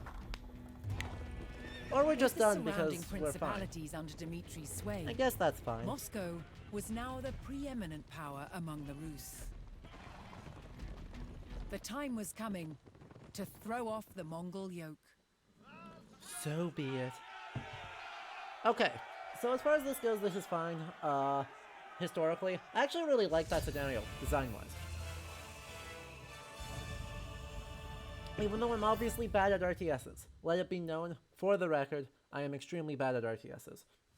So I am not good at showing the full act of juggling all the resources that needed to be done. But what I like about it is, one, it's using the mechanics of militarism, right? Everything is economy focused for the purposes of making units. But it's doing that in such a way that it's actually showcasing that, yeah, this is not the only method of expanding power in the pre-modern world. So, using Dmitri as a sort of exemplar of that is a really good idea, even if they are simplifying it a bit, because it is through a sort of abuse of trade routes and the production of wealth that he does increase Moscow's power, and similar mechanisms are going to be true elsewhere in the pre-modern world. So this is a case of doing interesting things with the mechanics that are already familiar from Age of Empires, right? The simplified diplomacy, sort of tribute trade system. The traders just generate gold. And then the specific ideas of building these little hunting lodges, a simulacra of these tiny villages that completely fill up the Russian landscape. All combines to actually show quite effectively to both incentivize the player to sort of densely fill in the whole area and thereby physically claim the landscape, and sort of take a minimally militaristic approach, because you need the most valuable resource and the hardest to get, gold, for both of the major goals of the scenario. So that one's actually really well done, and I quite like that. As far as the design of the Rus, I think if I stop thinking of the hunting lodges as hunting lodges, and instead I'd think of them as villages that happen to border forests, it makes a lot more sense.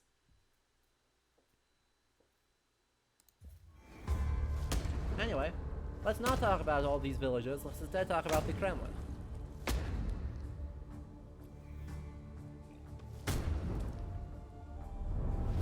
Medieval Moscow, Muscovy, was shielded by vast forests, which slowed the advance of approaching enemies.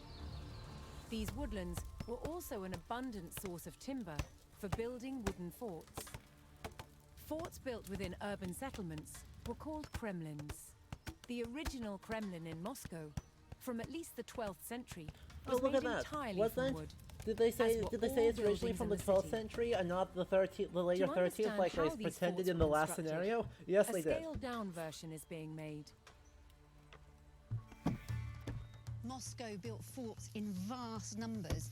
You can see they had an ingenious way of doing it. These standard lengths of wood have V-shaped notches cut into the end. Is that ingenious? That's just... And then they can be simply overlaid into a box construction which forms That happens to be precisely the same way in which American log cabins are made. Just the sheer weight will keep them in place. Stacked together both vertically and side by side, these cells created astonishingly resilient walls. But it is cool, yeah. You build these shells and then you go 1, 2, 3, and that's cool. Attacks from mighty siege engines than simple vertical palisades. What a weird edit. And the box construction of Muscovy forts also had a number of other advantages. By filling them with earth or with stone, it made them not only stronger than a single wooden palisade, but it also gave them sturdiness and elasticity which could better absorb the impact of projectiles from trebuchets. And the other advantage of these box structures is that they could be prefabricated. Now, the first step in that process is taking off the bark. This stops wood-eating insects from sheltering beneath the bark and allows the wood to dry, preventing it from rotting. By taking off the bark, this wood will then last for years. Prepared timbers could be stored and then assembled into cells, wherever and whenever needed. And some cells, both on the walls and the gatehouse towers, were not filled with earth. Instead, they were left empty for defenders to use. I feel like in general they had a lot of fun making these. From the 13th century, some towers were made of stone and brick, like this one at Chertsk Castle, built in 1388. Yeah, look how pretty that is. Available locally, red brick was the material of choice. Of course, the advantage of using bricks is that they're easy and cheap to manufacture, they're uniform, so easy to build with, and it's these red bricks which give the distinctive look to Eastern European castles, which we can still see to this day. Stone and brick towers could be built much taller than wooden ones.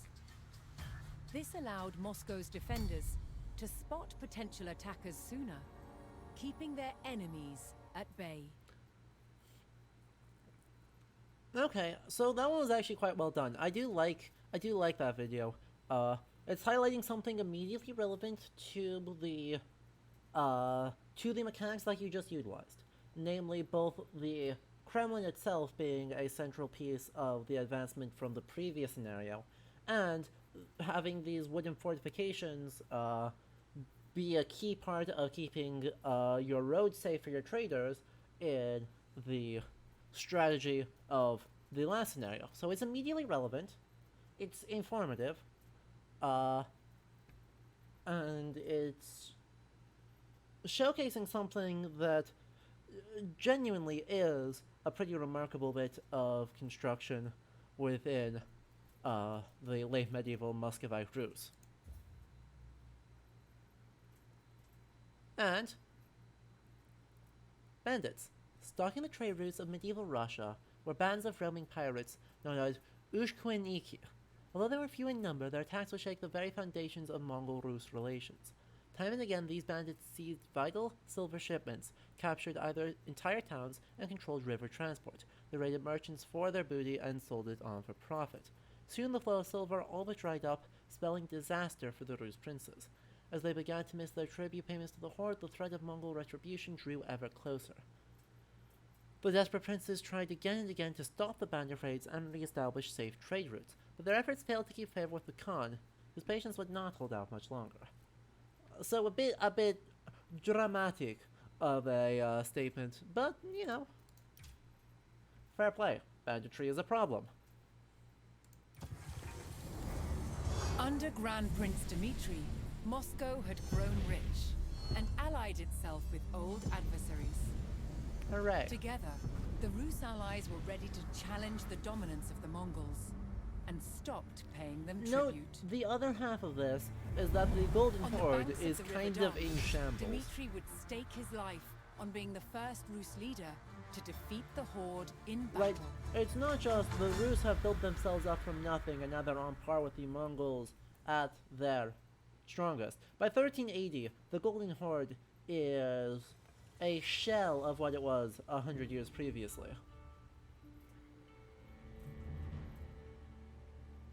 So, they are a little bit neglecting that half of the story, because multiple succession crises among the Khans of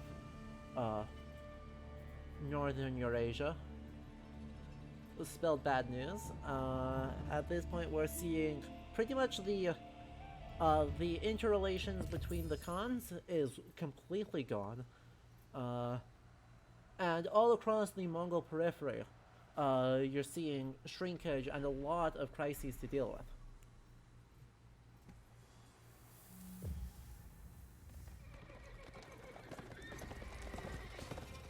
Arriving at Kulikovo, Prince Dmitri and his army would rendezvous with allied forces from all principalities loyal to Moscow. Together, they would challenge more than a century of Mongol dominance. Cool. We've got crossbowmen and knights.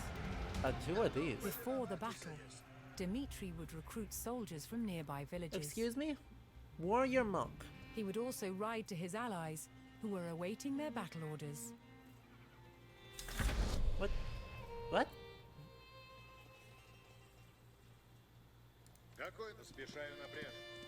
Fine. We'll grab these two because they're right here. Yeah. Join us.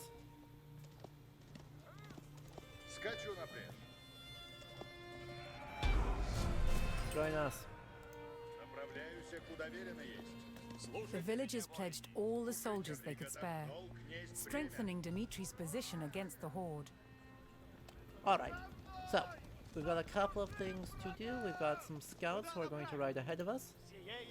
They'll be group 1. I'm gonna grab all the cavalry. Oh god, we've got so many warrior monks. And Dmitri, and the rest of the and all the warrior monks. Cavalry is group 2. Chat, don't let me forget, cavalry is group 2. Infantry is group 3. Archers are group 4.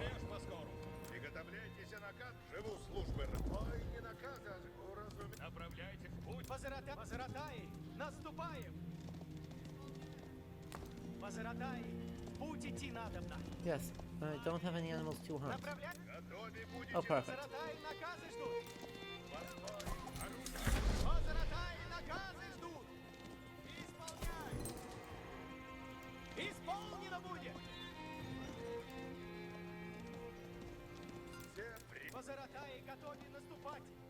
Hey, look at that. Explore the map and find somewhere to spend your gold. Hysterical. That's gonna be group 1's goal, I guess.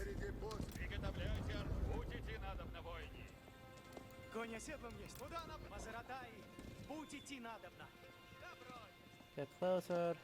Kill these. Kill these. Objective, find a Costco. Yeah, that's about right. Okay. 3. 2. Grab. Grab. Grab. Good, a lot of gold. Hello?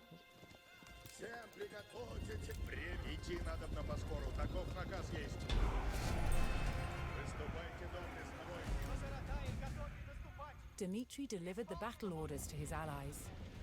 They would take up position on the Smolka river fords and ready themselves for the enemy's arrival. Okay. So what's my job gonna With be? a loyal army assembled, Dmitri Oh. began the march north I'm gonna just... to meet the enemy in We're battle. just going. Gotcha. Oh, it's these forts. Gotcha. 2, 3, 4. 1. Go like here.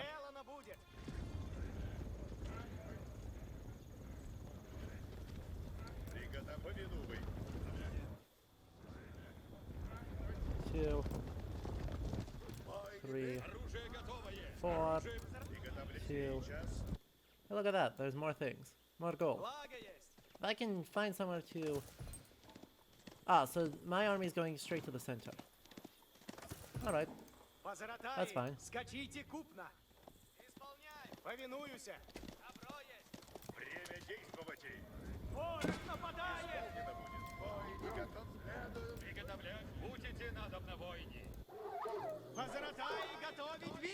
And how am I doing on the phone combat? That's fine.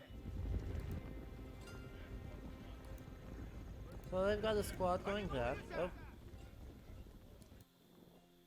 Me? Kill this guy. Why are they not killing this guy? Kill this guy. There we go. Grab that, and then I have a feeling it's over here. But I just have a suspicion. Dmitri would oversee the battle with his own detachment of fighters, moving to support any ford crossing that seemed at risk of being overwhelmed.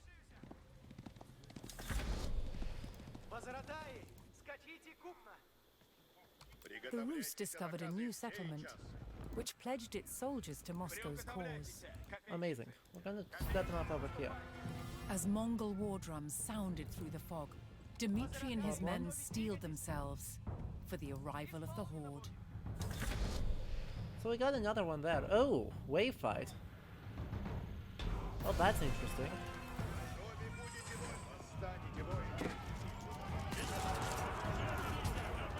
3, back move it. 2, actually like move up.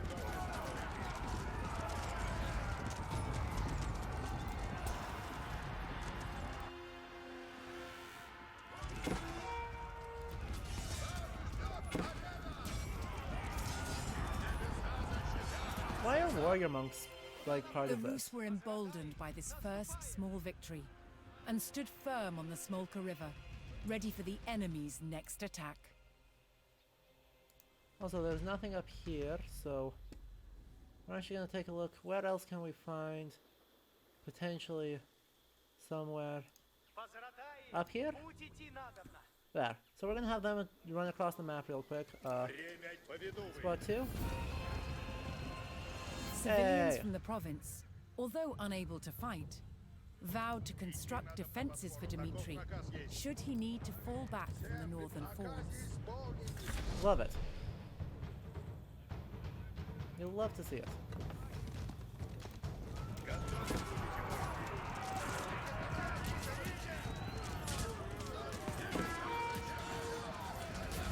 A little bit far away from the heel.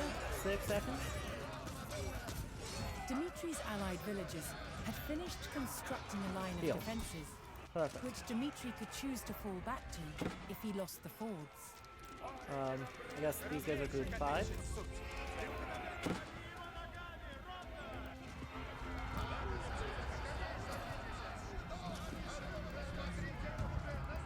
Interesting. Wave fight is a super interesting design choice here. I kind of like it. I kind of like that this is a wave fight. This feels good.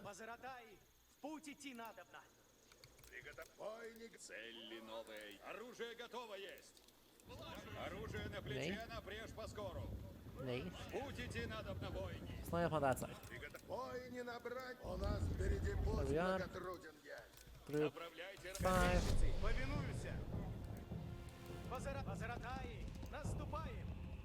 I wonder where I'm supposed to spend this money. Because I've got a lot of cash right now.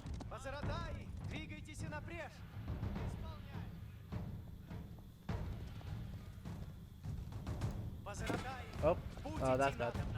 Back up. 5 attack move. 3 attack move. 2 attack move. Perfect. Now 1, I'm just gonna move. Take that away. See if there's something on this side that we can actually do.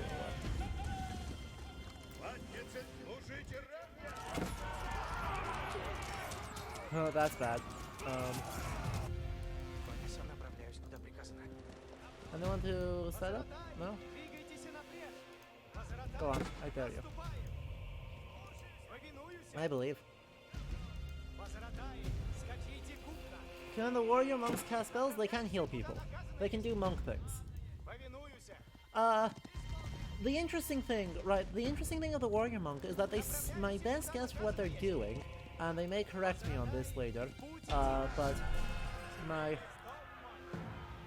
strongest sense of what it is that they're doing allies held the fords and eliminated the Mongol vanguard. That they are... While the enemy regrouped after the initial skirmish, really referring the prince ordered the Rus to fall back to the hilltop defenses behind them.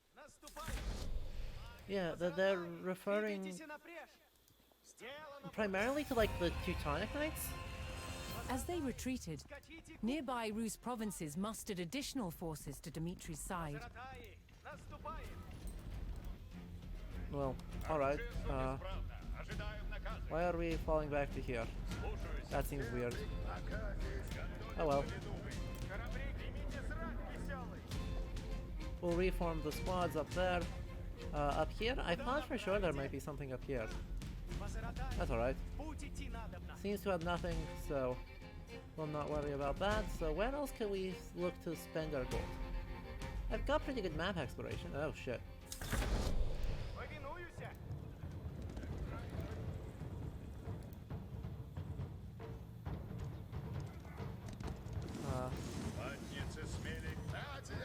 Control 2. Shit. Control 2.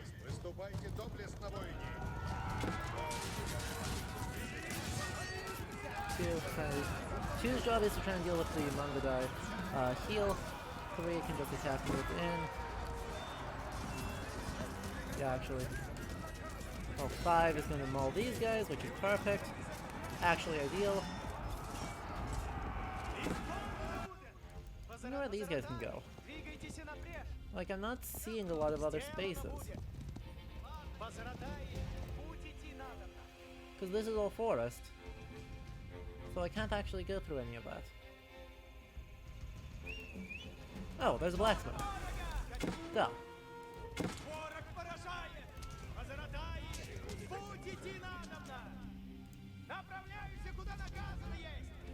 That was dumb.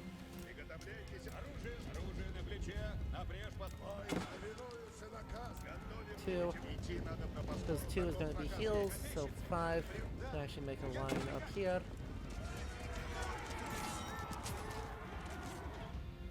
I was dumb here, I didn't even notice that I owned this building. Anyway, all of these guys are still group 3. That's fine. In planning to face the horde, Dmitri had called upon a cavalry detachment to stage an ambush. He received word that his reinforcements had begun to arrive and bided his time for the right moment to call them to battle. Control 4. How do I do that? Oh, sorry. 2. 2 should move in here to heal.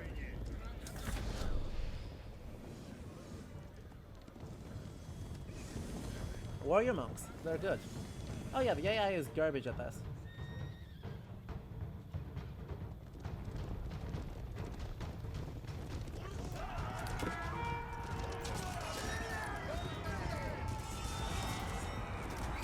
And the important thing is once all these guys are in range, we're going to heal everyone. So 2 can actually attack with the horse archers, overrun them. Over here. Squad 5 is actually doing okay. That being said, Squad 5 actually wants to back up a bit. Oh, never mind, there was like one guy left. The 2 great armies clashed in the fog, but Dmitri's men stood firm.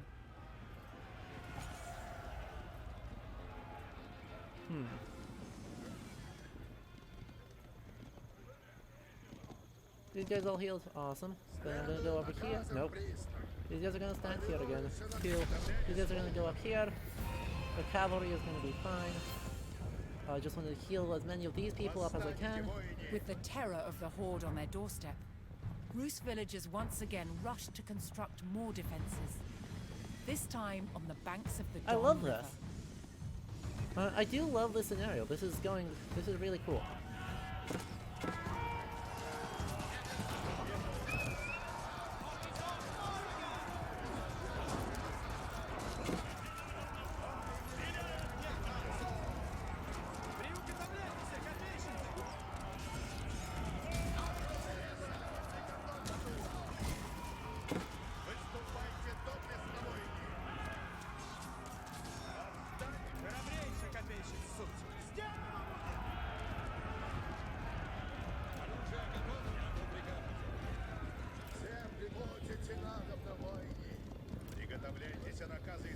Good, and these guys are gonna heal. These guys are gonna heal all these guys. Fabulous. These guys are gonna heal all these guys. Watch me not even need these, because this is not going terribly. Kind of the main one that's suffering right now is this squad, but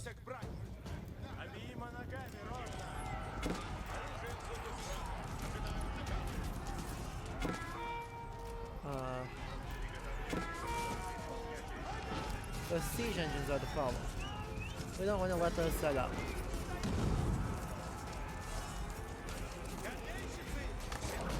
Nope.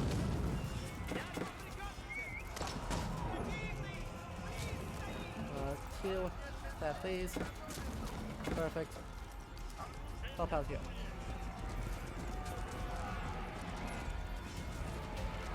Squad 5? How are you doing? Squad 5 is actually doing okay. Sorry. 2 here.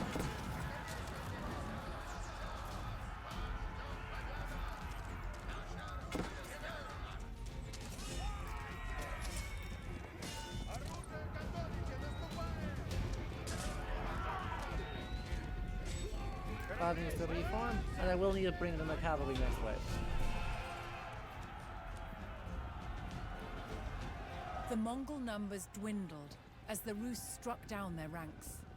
Seeking an even stronger position, Dmitri ordered his forces to fall back to the Don River, where his allies had constructed new defenses. Perfect, so we actually back up here.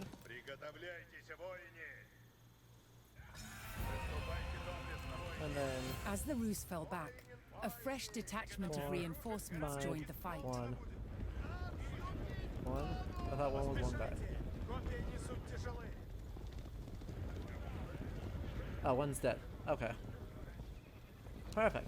Then we've got a bunch more people here, so we re-bolster these.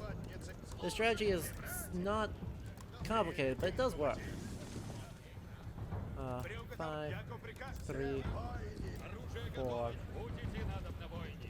The cavalry detachment was in position and waited for Dmitri's signal to strike.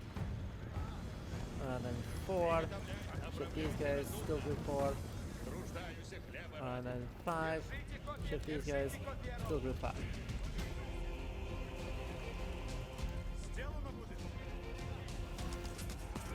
Okay, where is the...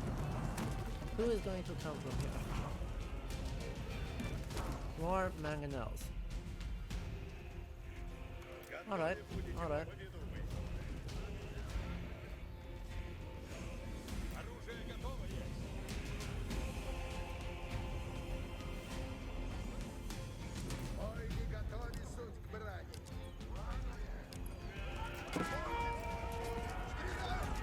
Oh, that warrior monk's bad. Feels bad. Feels very bad.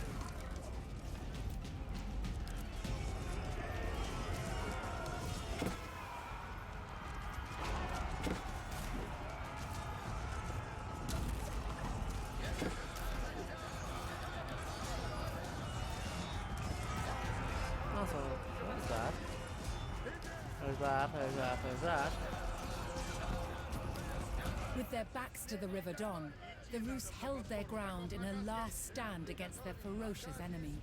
So, here's an interesting question. they're having us back up and up, which I know is part of the historical thing.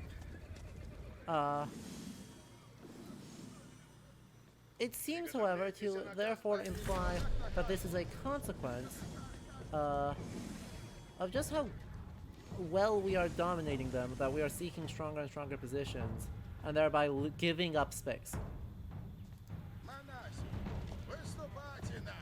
Are they actually showing a loss? Or a, I guess, not necessarily a loss, but definitely a pretty uncertain fight?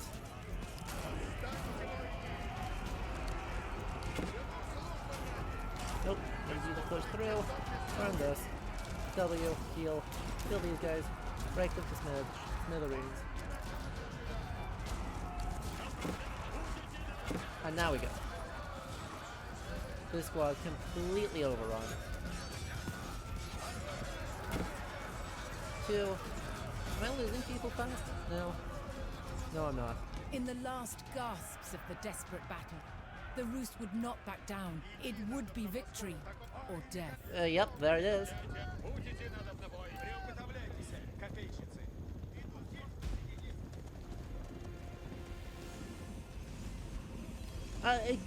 Chat, don't talk too much about the AI. I am playing on easy.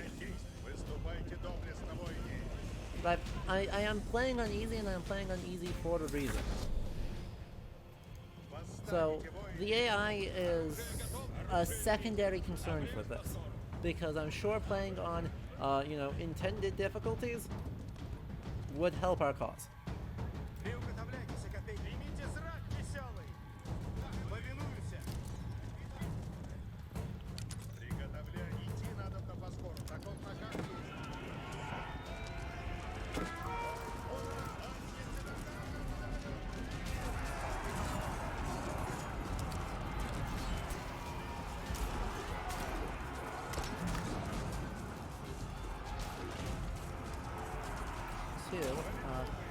Attack over there.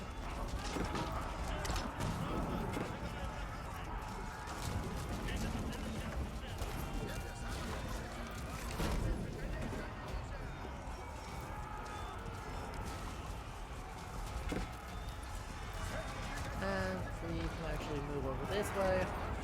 Field 5 actually has this covered fairly well. 2. And there we go. No secret cavalry contingents required. The AI does cheat on hard, also on bad. Also, I'm having a hard enough time focusing on chat and the game while doing this. You know? And there's no reason to make this harder for ourselves than we need it to be. For the first time in over 100 years of subjugation, the armies of the Rus my name is defeated the Mongols I do in not battle. think so. For I 3 days believe and we are nights, after Prince the point Dmitri in which buried the fallen conflicts against in the the Rus fields of were Kulikova. framed as crusades. He became known as Donskoy, the victor at the River Don. So,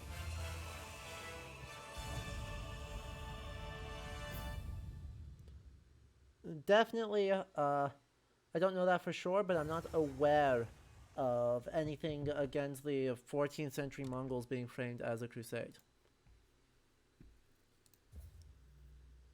Well, Saint Dmitri Donskoy. Grand Prince Dmitri did not always have easy relations with the hierarchs of the Orthodox Church, but his great victory at Kulikovo made of him a national hero, one credited even today with turning the tide in the struggle for Rus independence for the Golden Horde.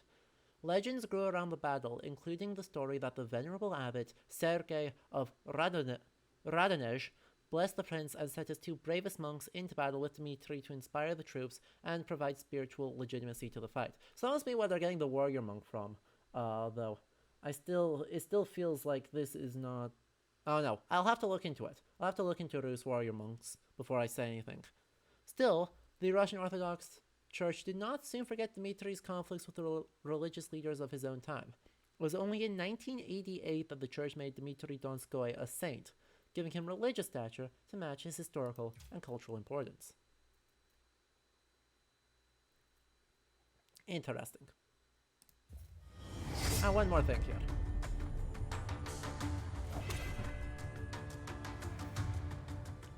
In the meantime, The might of medieval active Moscow research was powered via by phone. strong arms and an unbreakable fighting spirit. Fighting with a sword and shield, eye to eye in a gritty and brutal contest, was the European way. Thank you, Swords in Himuro. Moscow developed along the same lines as they did in Western Europe. This is a typical sword of around 1400. It's got a broad, double-edged blade, a simple crossguard, and this heavy pommel counterbalances the blade. They were so well balanced that these powerful medieval swords were capable of being wielded with great speed and fluidity. By the 14th century, improvements in the manufacture of iron made it possible to fashion swords with longer blades. And swords like this, requiring two hands to wield, became more and more common on the battlefield. They were called long swords, and they were used with sophisticated martial techniques. It does have incredible and terrifying power. But there was another influence on Moscow. Moscow traded with the East, and Moscow fought with the East. And it was from the East that Moscow adopted the saber, with its distinctively curved blade. The curve on a saber blade gives a natural slice to the cut, so cutting deeper for less effort. These exceptionally light swords were first and foremost a horseman's weapon. As a single-strike weapon, using the speed of the horse for impact, it was one cut onto the next. But cutting wasn't their only use. Even with a curved blade, you can still deliver an effective thrust. Shocking. However, Pointy for all objects their still good at cavalry stats. dash, the old ways of standing firm remained part of the Muscovy way. Forging a military culture that was a unique Oh yeah, blend these guys of look like West they are 100% and East. like perhaps reenactor fighters rather than Hemobros, because they are definitely showing off for display. But of course you're not gonna have unchoreographed fights in a documentary, right? That's a feature of the style. Even if you hired people from a hemo or a recreational martial arts group, you're gonna choreograph them because obviously, right? It's a documentary. You can't do it. Anyway, I was looking up some stuff here. Seems to be very little to suggest warrior monks, and as actually the Orthodox Church gets really mad when you start treating your monks like princes and taxing them accordingly. Shocking no one, the Church does not like when they are being taxed according to secular laws.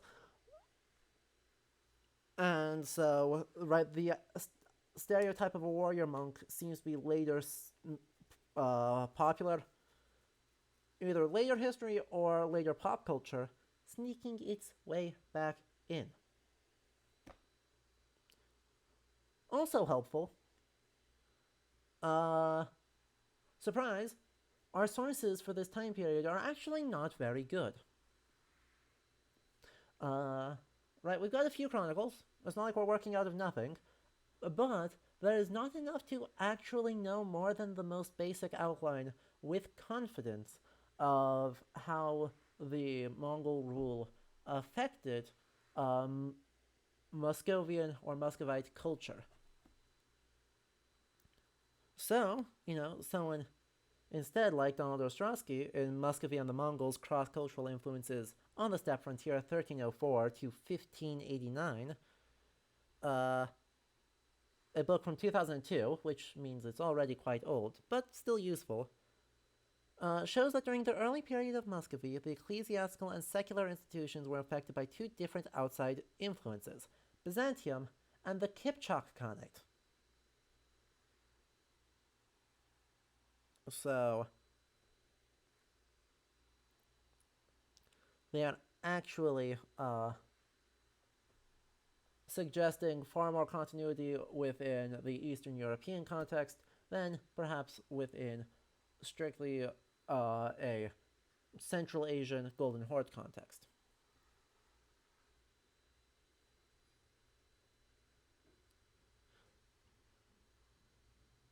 Look at that. One of the central sources for this, coming out of Kadi Parpe from an article of 2015, notes on the tale of the rout of Mamai in the context of collective imagery concerning the Battle of Kulikovo. One of the most central sources used by national historians, previous sentence is important. In Russian national historiography, the Battle of Kulikovo has been considered as a major turning point. One of the most central sources used by national historians has been the tale of the rout of Mamai, presumably originally produced at the turn of the 16th century, some 120 years after the battle itself. In this article, the text is examined as a reflection of certain contemporary religious political developments.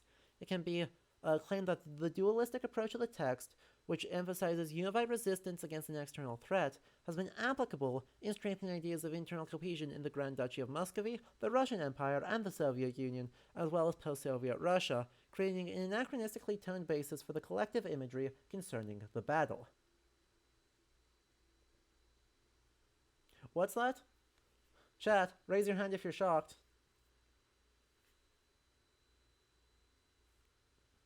That, as it turns out,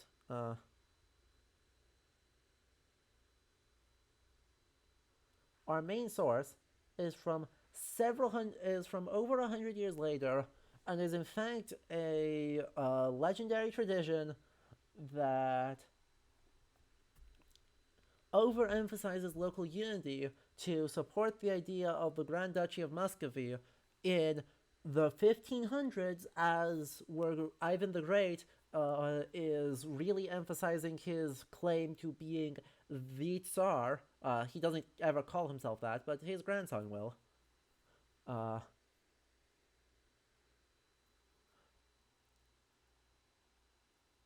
Turns out that that's being used as a cultural touchstone in order to legitimize increased acts of empire and kingdom building at the end of the Middle Ages and the beginning of the early modern period. What? No one could have possibly seen that coming, right? Right. Equally, that this one, quite happily, just agrees with the Russian historiography and goes, yeah, you know what? This is totally how the battle happened. And here's the thing, right?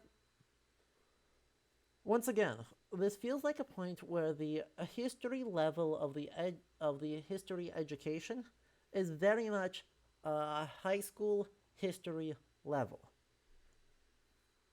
Which is fine, right? It's allowed to be that. It's not a particularly stringent critique of the game, it's merely an observation.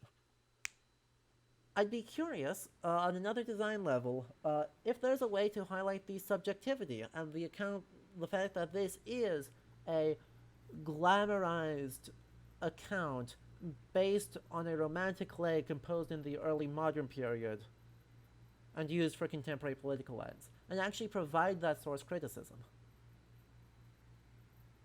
So, right, the idea is, if the game is making claims to be scholarly,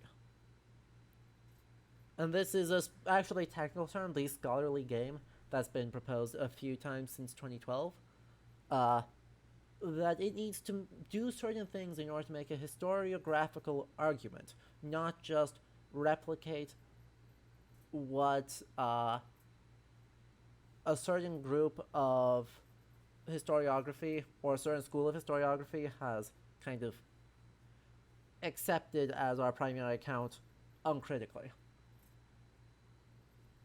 It's interesting. I don't know the answer to that, but I'd be curious to see how far you could push that to increase that subjectivity, increase that nuance. And, you know, they may potentially do that in the educational supplementary material, which is why I'm very excited for that to come out. I'm very excited to see if we'll be able to dig into it together to see what it does differently. Anyway, we've been going for 2.5 hours, so what do you say we do one more map and then we'll call the night a bit early? Because if I'm honest, I want to go back to watching AGDQ. I enjoy watching it every year. On the morning of neat. September 8th, 1380, Hey, at that was a lovely Kulikovo, looking Kipchak helmet. the Look at that Moscow-led mask. Rus Look at army that mask. defeated the Mongols Oh, I love for it. the first time. One of the key battles of the medieval age, it was a transformative event in the rise of Moscow as the future capital of Russia. And those masks are very real. For the first they're time, rival principalities quite had joined Moscow stereotypical to or fight a archetypical, I common suppose, enemy. of Kipchak. Sort of elite Now, militaristic helmets. many Rus principalities began to see themselves as one. What's that? I have an article here that says maybe this Future is a leaders later of idea. Moscow would draw on the memory There of it this is. battle There it is. to claim their supreme political position in Russia. The thing I was just talking about that, to highlight that subjectivity, they are just hinting towards it, so I suspect they may have read that article. Moscow's Grand Prince, Dmitry Ivanovich, had led the Rus principalities to victory over the Mongols, reinforcing his dominance. But for the Mongols' leadership, the defeat at the Battle of Kulikovo was disastrous. The ruler of their Golden Horde was overthrown by a descendant of Genghis Khan. His name was Toktamish. And Toktamish was not going to let the treacherous Moscow-led Rus get away with rebellion. Okay, Jay. I've been watching 2 years after their advanced games defeat done at quick. Kulikovo, The charity speedrun, Toktamish's that's the Golden biggest Horde thing on set Twitch right out now. to attack Moscow.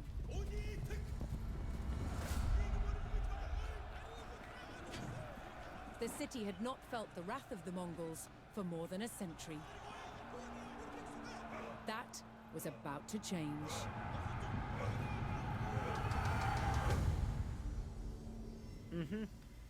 By the way, this one's interesting. If I've got my chronology right, this might be super interesting.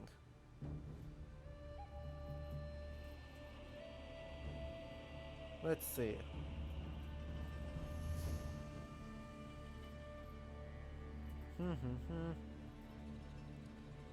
So, you know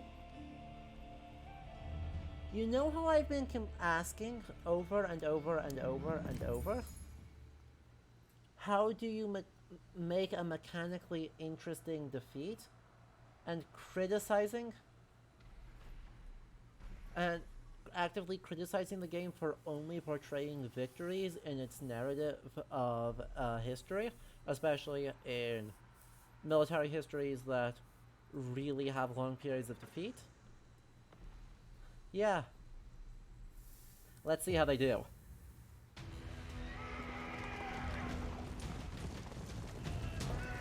Racing to brace the gates of Moscow, Prince Dmitry and his army of Rus allies rushed into the fortified heart of the city.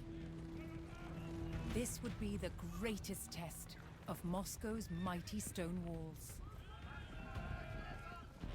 But could the capital hold out against the furious legion of the Golden Horde?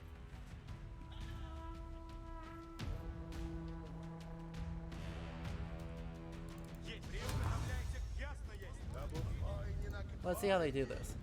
Because, The Muscovites had already faced many Mongol attacks on their city, and knew the Horde would arrive in vast numbers. The race to fortify Moscow began. there's a couple of things that I think is super cool here, by the way.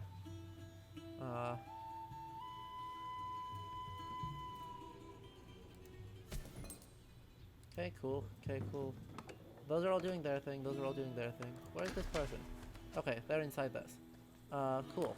I need to build. Early in his reign, Interesting. Dmitry had purchased lands surrounding Moscow.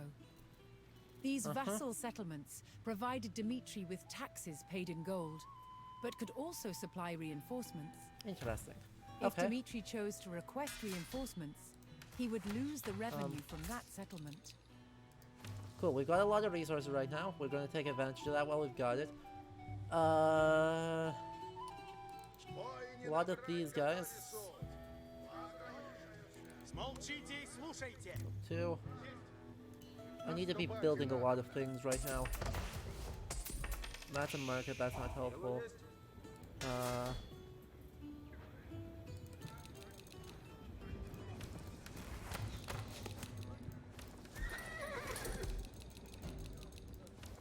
Cool. Bunch of those. We're gonna be building... Give me another villager, please. Perfect. What do you mean? I need 1,200 food. Okay. Perfect. The Abbey seems like it is the better option. Because we need to get that up as quickly as possible.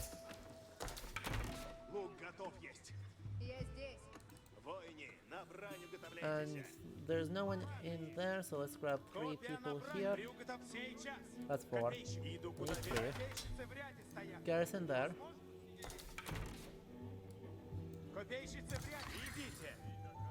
2, 3. The spearmen are cheap to make, so that's helpful. 2 more here. 1, 2. Go there. Right, that gives 3, that gives 3. This area is going to be what it is. This one's going to be what it is. The more stone I can... If I can get stone on the interior of this, that'd help a lot. That's the job for after I finish this, is to try and get a stone second layer in and around here.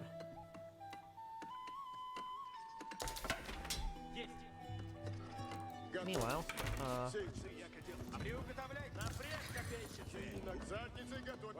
yeah, change the spawn point over here so I can actually see you.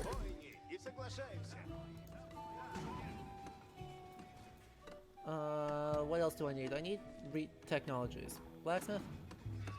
Where's my blacksmith? Oh, there's also another set of things here. Okay, those all need those, so... Cool. Can you build things? No. Okay, I've got a crap ton of wood, so we can just buy food right now. And then sell a bunch of wood. Won't affect me at all. Come on, finish this. Please. 3.5 minutes left there. Should be okay.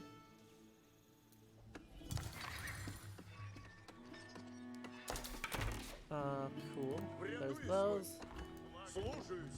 They're fine. You're building stuff, that's cool. And that's it. Cool.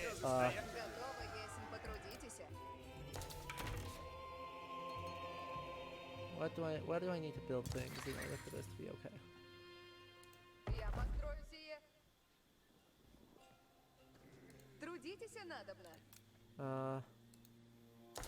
Build across here. Perfect. As Dmitri urgently prepared the city's defenses, fleeing villagers from nearby towns flooded into Moscow, desperately seeking refuge from the rapidly approaching Mongol army. Thank you. More refugees. Cool. Are they going to actually do anything, or are they just going to exist?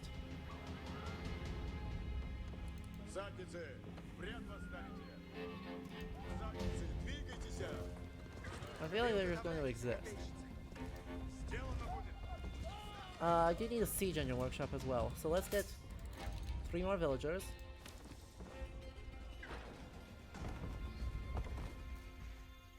These guys need to actually... Luckily these walls are all connected, so that's fine. Have one of these, keep building walls around. Anything? Anything? No? Boo. That's going to be an annoying gap in our fortifications. Boo. That's alright. If I can get anything, I can at least get some towers up here to better defend the area. Right? That's something. Build another tower. The other thing I want to get here is a keep if I can get it. Perfect. The refugees from the settlements surrounding Moscow had all arrived at the city. They would wait out the Mongol assault behind Moscow's stone walls. Perfect. You guys all finished this, so you guys are fine. Build a siege workshop just in town here. That'll have to be enough. This was a bad place to build, but that's okay.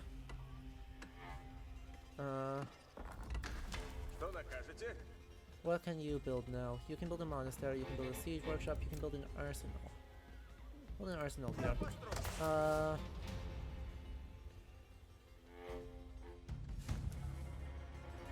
Let's build that.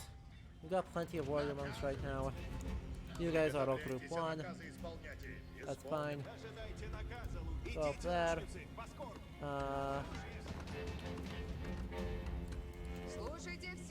You guys actually want to build more walls. Boo. Get out of the way. But even if these walls are scuffed, I still want to get them up, because they're better than nothing.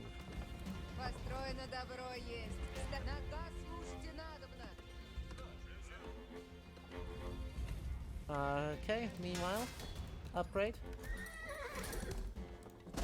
Should be careful with these upgrades. 3 of those. Don't have any gold right now. Hearing the thunderous so. beat of the Mongol war drums on Sell, the sell, horizon, sell, sell, sell. Dmitri rallied his men to hold their ground. If the stone walls were breached, the city would fall. Ranged armor. And then, I don't know. Where's the keep? How's the keep doing? Build more stone walls here. Love.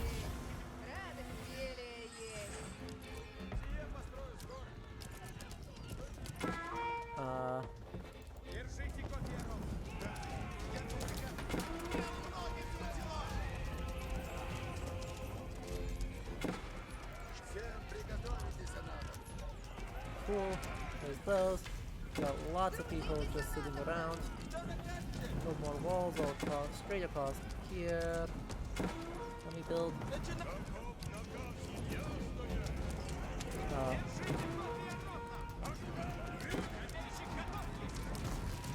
Hey, everyone.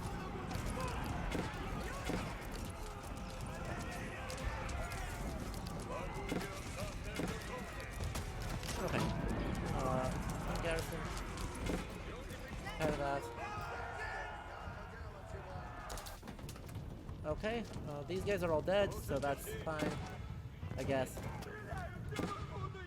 Don't feel good about that. Basically, have I built up enough, isn't it?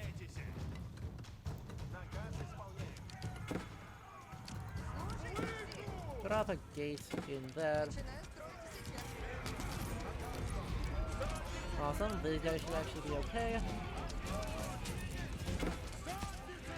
Because we can overrun these guys and then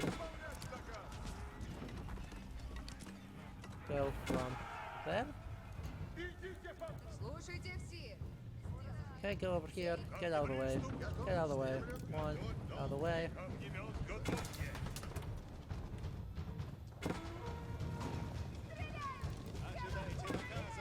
Line. Just like literally across, dude. Cool. Bunch of folks up there. Boo. 1 up here. Plus 2. 1 shift 2. Attack move this way. And the other thing is, right, I need that out of the way so I can grab a villager so that I can go stone walls. Hopefully more across. Basically just want to get at least something built up with more walls to defend this area. Okay, you're just doing stuff.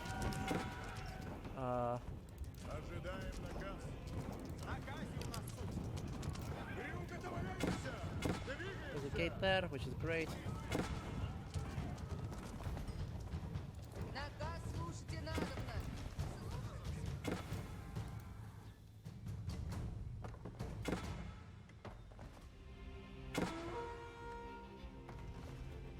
Is that not enough space across to go straight across here? Honestly, true.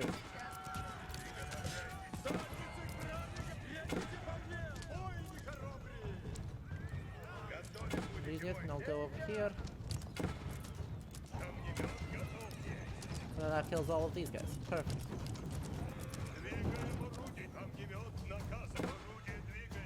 Okay, so that leaves all of those in okay spots. This is kind of a problem. I actually want to drop a stone wall tower just on this side. Then you are actually going to do the same. I don't have enough stone. Interesting. Wasn't expecting that.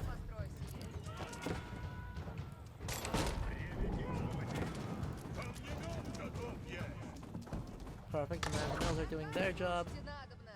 Can I build another thing straight here? No. What about that? Can I delete a building? Goodbye.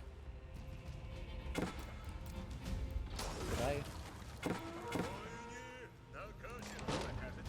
Stone walls go straight. What? What? What? How? What do you mean?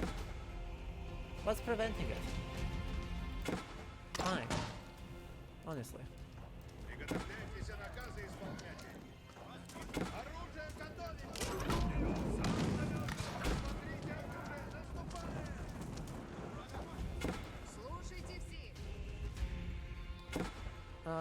Cool. What else can I research? Right, that's fine, that's fine. Archers to veterans, great. Upgrade my horsemen, great.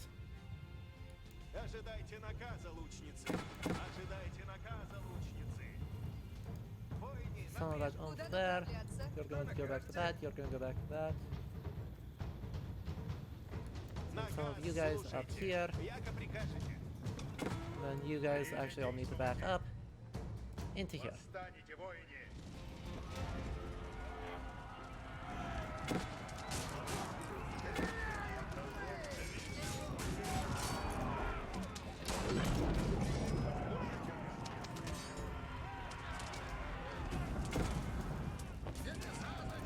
And heal up there. These guys should offer a pretty good defense. These guys are actually fine. I do need more archers. Archers are the main thing that I'm going to be using here, I think. So, go 1, 2, 3, 4, 5. And then these guys are actually going to work on houses, because I do need more of those inside the thing. There are so many people doing nothing. Okay.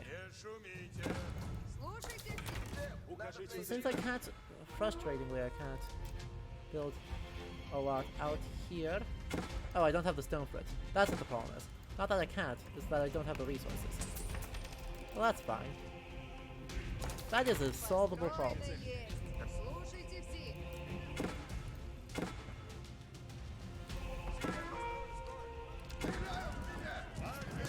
Indeed, these guys are going to go.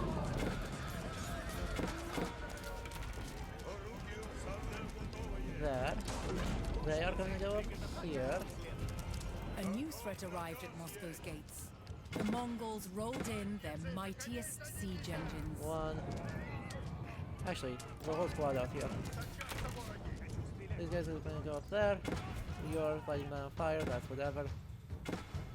With the heartbeat of Mongol war drums closing in, the Rus knew the horde would not relent. It's literally straight across. There we go, that gives me a secured area, which I can buy more stone in order to defend.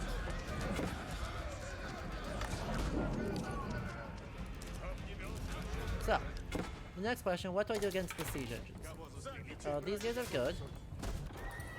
Like them. I do have horse archers. They are fairly cheap. Let's build a bunch of them. Then from this one, we can build a bunch more horses. I'm out of food, so that's awkward. Sell stone. Or sell wood. Buy food. Sell more of this. Okay. Don't overextend. Don't overextend. Nay. Nay. So. What are you guys thinking?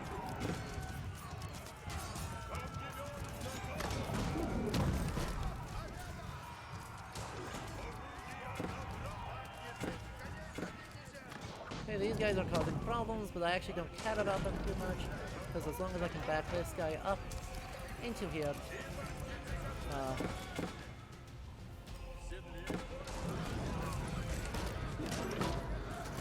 these guys all need to back up into the walls.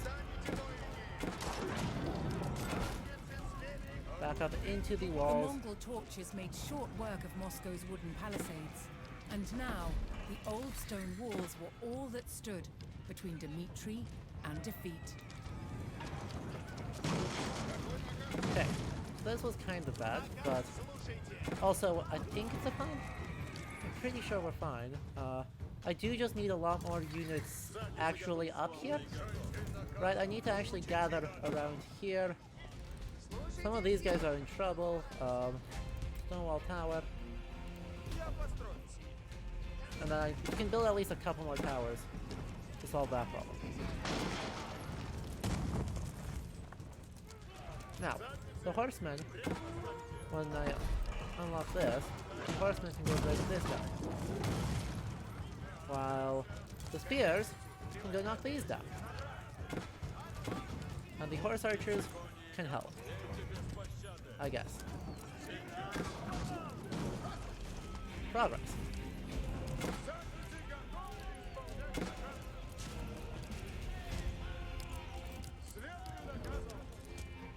Okay, where am I at on resources? I've got plenty. I can request a bunch of aid.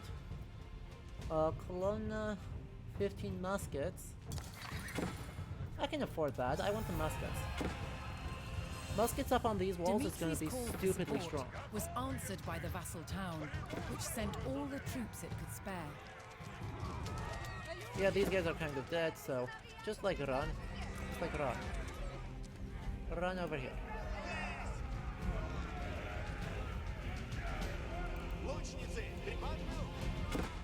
Okay, these muskets need to get up on the walls over here, probably actually up here.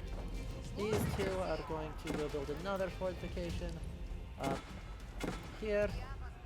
So, oh, these guys. Go be up there. Okay.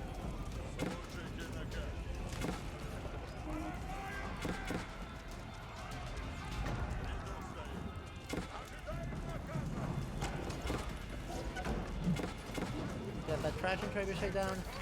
Get that other trebuchet. Okay, sweet.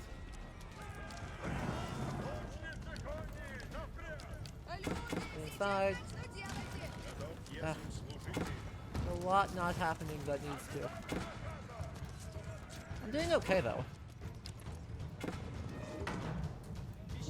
Right, the extra bit of wooden walls actually really does help.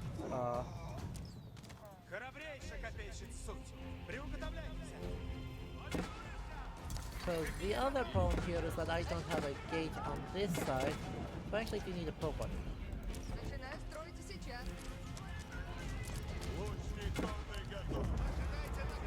Oh yes, please, continue to do that.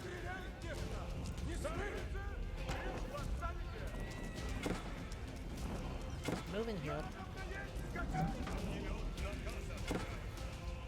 So? What? Since when?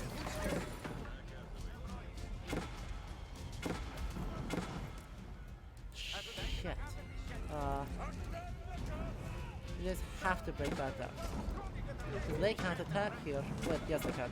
The musketeers! Go, go, go, go, go!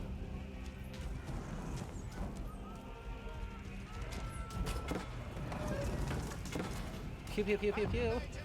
Get wrecked! These guys need to attack over here, because they're the fastest. I've got more horsemen over here, right? Make them.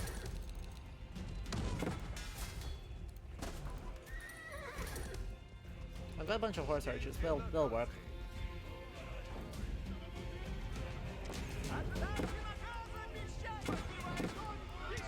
Wrecked. Wrecked. And wrecked. Fab. Okay, so who's up here? No one. Who's down here? Also no one. So where's this guy gonna go? What do you mean under? Do I have a spare villager somewhere nearby? Give me one. Two will work. We'll rebuild this right here. Perfect. Just end up here. Oh, we're done. There seems to be one thing left. Who is it? That. There we go. The Muscovites bravely held their capital in the face of an overwhelming Mongol onslaught. Right. But now an even larger army had arrived on Moscow's doorstep. Oh. Running out of time, Dmitri ordered his army to hold back the Mongols long enough for Moscow's citizens to escape. About that.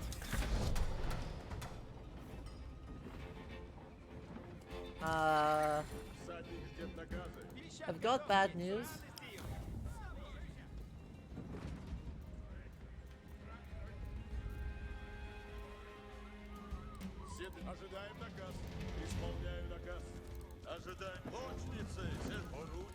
I mean,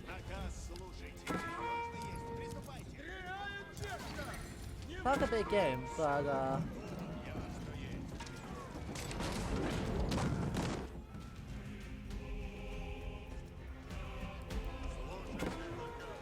I've got a bit of very bad news.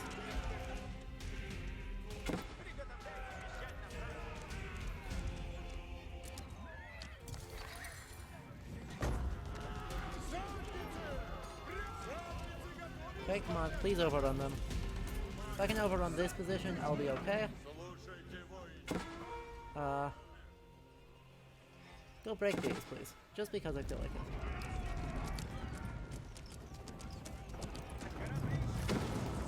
Yeah, this is gonna go badly.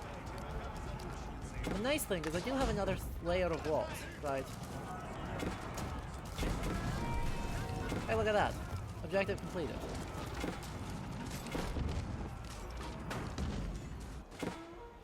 Ta-da! Dmitri and his men held the city, giving some of Moscow's citizens time to flee. So, But despite their steadfast defense, the Rus could hold out no longer, and the capital succumbed to the vast numbers of the horde. Toptamish Khan sacked the city, plundering its riches and slaughtering any Chad, Muscovites that remained. post how many people you think are Prince Dmitri what we would had consider no choice civilians. but to take flight, abandoning his home. Rus' independence would have to wait. Yeah. Take a guess. How many people that we would consider civilians died in this sack of Moscow?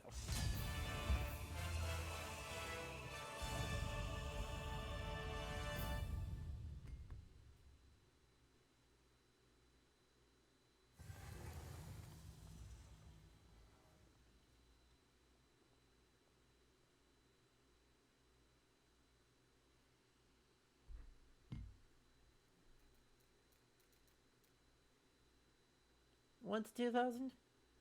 A lot? Specific number 372?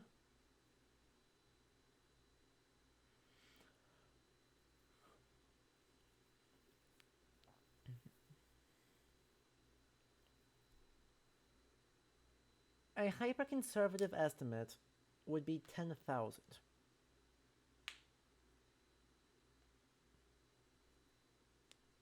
Wikipedia has an unsighted number of 24,000, which is almost certainly too high.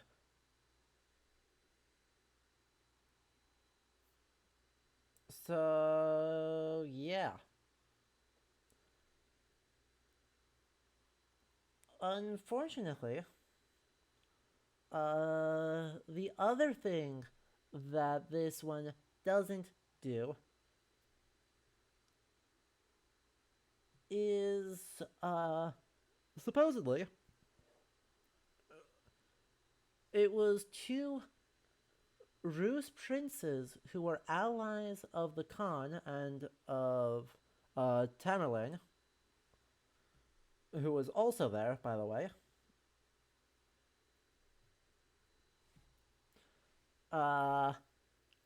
persuaded the city of Moscow to open its gates on promises that the city would not be harmed.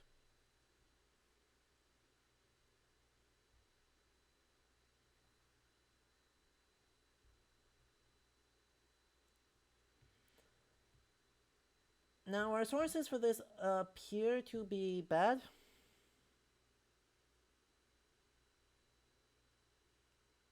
They appear to be, as usual, predictably, quite bad. But, yeah. Yeah. There is, surprise, 100-year time skip now in the campaign. So, yeah. The vast and powerful Mongol Empire had held Muscovy in its grip for almost 2 centuries, but despite its might, the empire was not immune to civil war.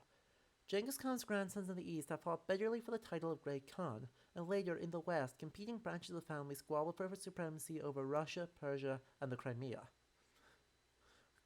Khan Tokhtamesh of the Golden Horde became embroiled in a long series of violent conflicts with his former supporter Timur, the dominant Khan in the Middle East. Timur was strong, and the war was devastating for Tokhtamesh. He lost his army, his capital, and was eventually forced to flee. As the remnants of the Golden Horde fought with the neighboring Khanates, the time had come for Muscovy to seize upon the weakness of its long-standing overlords. That would be almost 100 years later, by the way. Though Timur, between 1385 and about 1405, proceeds to obliterate, really, the Timurid Persian states, nominal subservience to the Khans, and just set up his own short-lived dynasty. Ooh, we gotta learn about Kipchak masks, because look at how cool they are. I hope we get to talk about the masks. Among both the armies of Moscow and the Golden Horde were strange-looking creatures. Immediately doing a racism! Oh my god. Sinister faces that struck terror into a foe. Mustaches! They're not sinister, they're mustaches. There's a very long history of making helmets with mask visors with human features in the ancient Near East. Moscow was heavily influenced by this metalworking tradition, using the art of embossing to hammer these extraordinary sculptural forms into the steel. To make these masks required highly skilled artisans. In present-day Poland, Adam Mazia is a master of the craft. The process begins with a thick, flat sheet of wrought iron.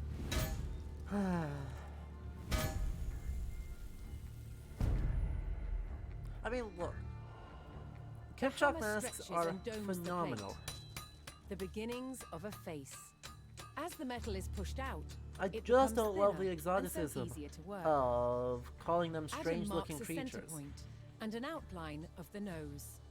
This is the only guide he uses. People. All else is they're done just by people with eye really alone. cool face masks. In Western Europe during the late Middle Ages, helmet design was all about function. What shapes are going to form glancing surfaces that make weapons skate and bounce away from the face? In Moscow, however, the approach was rather different. They sacrificed quite a lot of protection for the sake of extraordinary visual impact.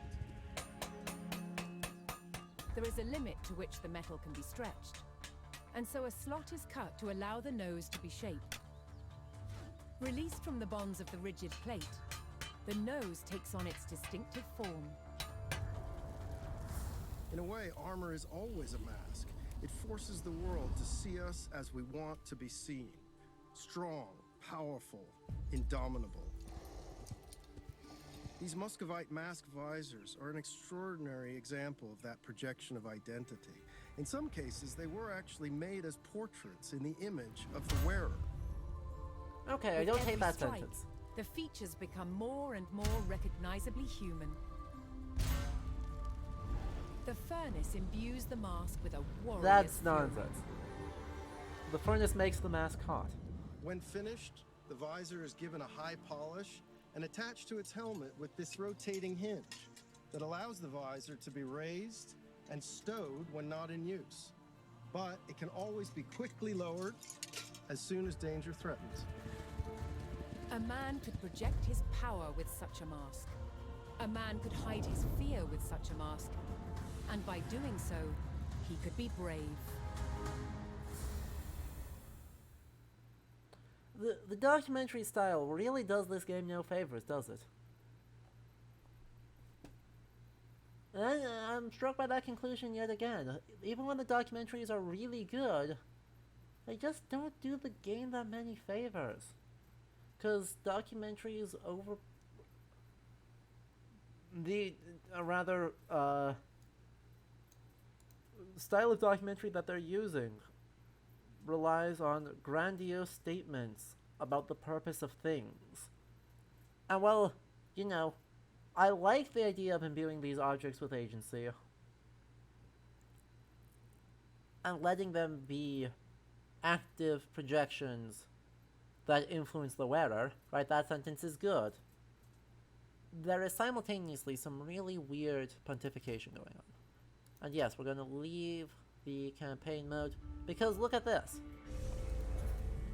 We go from 1382 to 1478.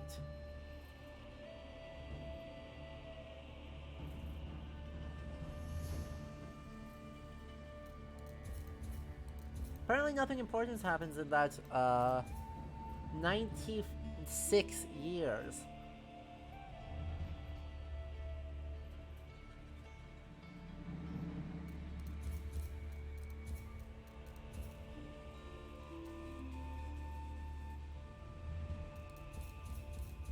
Not a single thing. Anyway, chat, the other question I have before we wrap up, we'll actually switch back to you lot for this. How well do you think it did at showing a loss? Mechanically, how do you think their campaign did at showing us lose?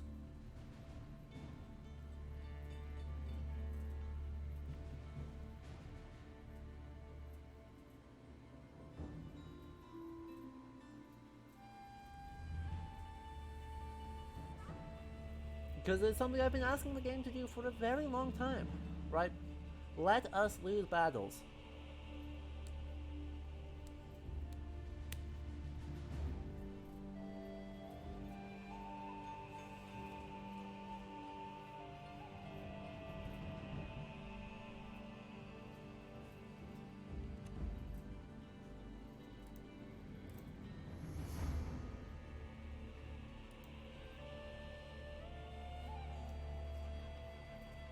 I don't want to give my take for, though I'm sure it's not hard to guess. I'm sure it's not at all hard to guess, actually.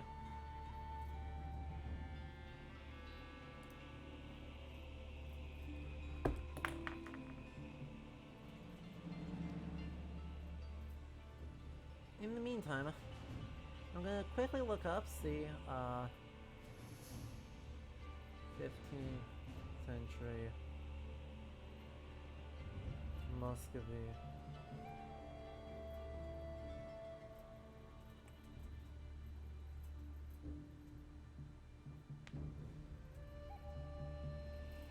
Okay, my name is You says, okay mechanically, but not a great choice for the battle if the civilian casualties were actually that high.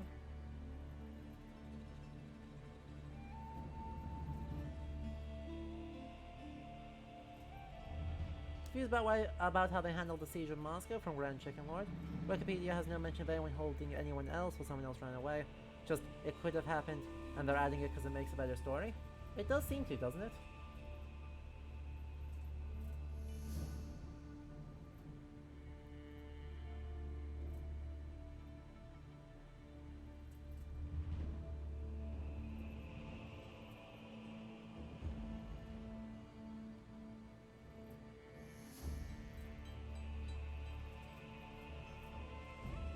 Again, mechanically in terms of making the player not feel, Raptora says, again, mechanically in terms of making the player not feel like frustrated for losing, but also not conveying the weight of a loss, especially at the end when they go, ah, that's a shame, we'll get them next time.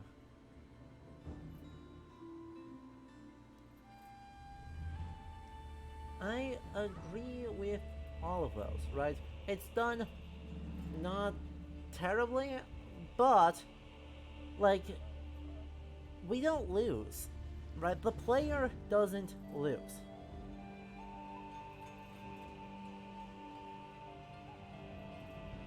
The player gets told we lose. The player takes a look at that army and goes, yeah, we're probably going to lose. But the player doesn't actually lose.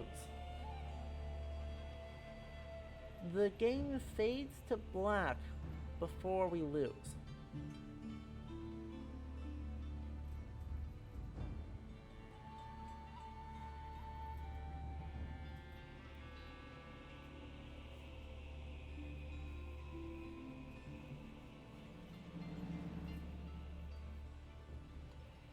So, I think it completely tried to sidestep the problem, and so made the loss as mechanically bleh as it could have, as they could get away with.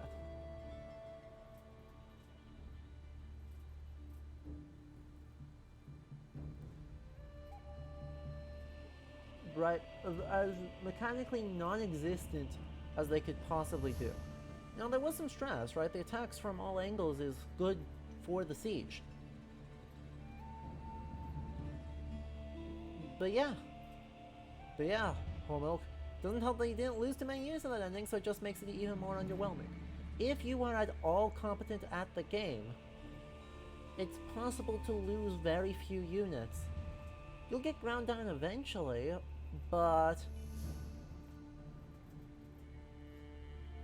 you'll have plenty of units for most of the fight, in order to just keep holding on, right? I'm not even sure I would have lost against that giant army. With how well set up I was, I'm not sure I would have lost. I'm not sure I would have won. But they didn't have all that many siege, and if I could just throw in my cavalry in order to break all their siege engines, I'm gonna win those walls. I've got musketeers up on them. It's gonna be okay. And yeah, I could just spawn another wave and another wave and another wave.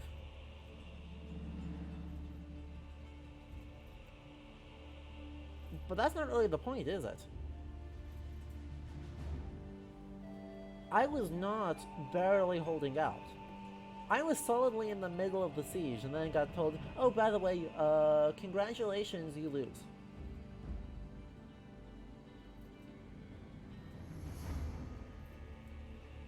I would have much rather have seen them force the player to wait. Right. Oh, it's almost certainly, right, part of it is almost certainly due to difficulty settings. It's not due to the number of units, though. It's not due to the number of units made. It's not due to the number of units, cost.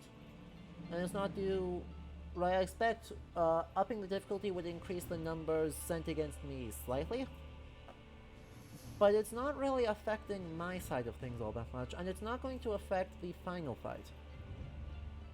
Because I had a pretty sound setup, right?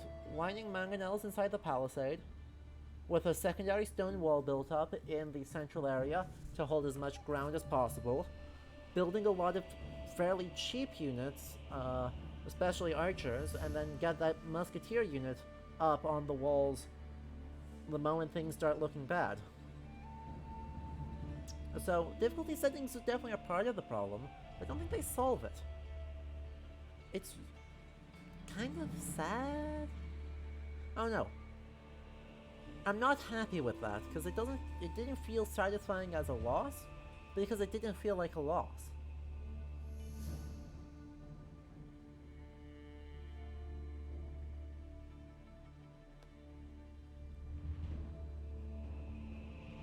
It felt like, well, yeah, we're gonna lose, because I know we're gonna lose, because I, spoiler, read the Wikipedia page. Right. It turns out the story's 700 years old, you kinda know where it's going. But it's definitely losing a bit. Or, it's missing a bit. But I'm not sure makes a whole lot of sense? Not sure what to make of it. Dead now. But we're not going to do the time skip.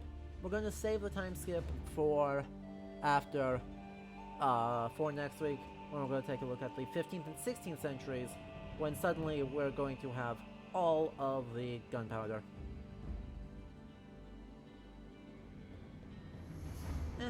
Right, Grand Chicken Lord. I'm sure that actually I would be unsurprised if in playtesting for these scenarios, they were told, yeah, losing feels garbage, and that's why they faded to black, right? Because I suppose they might think, well, losing doesn't feel good, so let's soften it by fading to black. Don't like it. Teach people to tolerate losing and failure, right? And it's not that there's a psych or a philosophical benefit to losing because it builds character or something. It's just history isn't built exclusively on the backs of victories, and a significant defeat can be as informative for the later military history as a victory is. And so it provides a more nuanced psycho-military history, like asking the player to be the tactician and having to make decisions in order to try and sustain as long as possible, knowing that, heck, you know, this is not a great similarity, but right, what if there's a score? What if they gave you a score, or had a timer that just says, hey, here's how long you've held out. Here's how long you've held out. We're going to keep spawning giant waves. You will lose this fight. How long do you live? Because guess what players love nothing more than stupid odds. Stupid odds with a leaderboard. So, do you just, like, have a pseudo leaderboard? And know that people are going to try and break the game as far as possible? And just being on top of the leaderboard feels good, even though you lose. Surviving the endless waves feels good. Right? And it's why Tetris is fun. You know you're going to lose eventually, but the point is to get as far as you can before you do.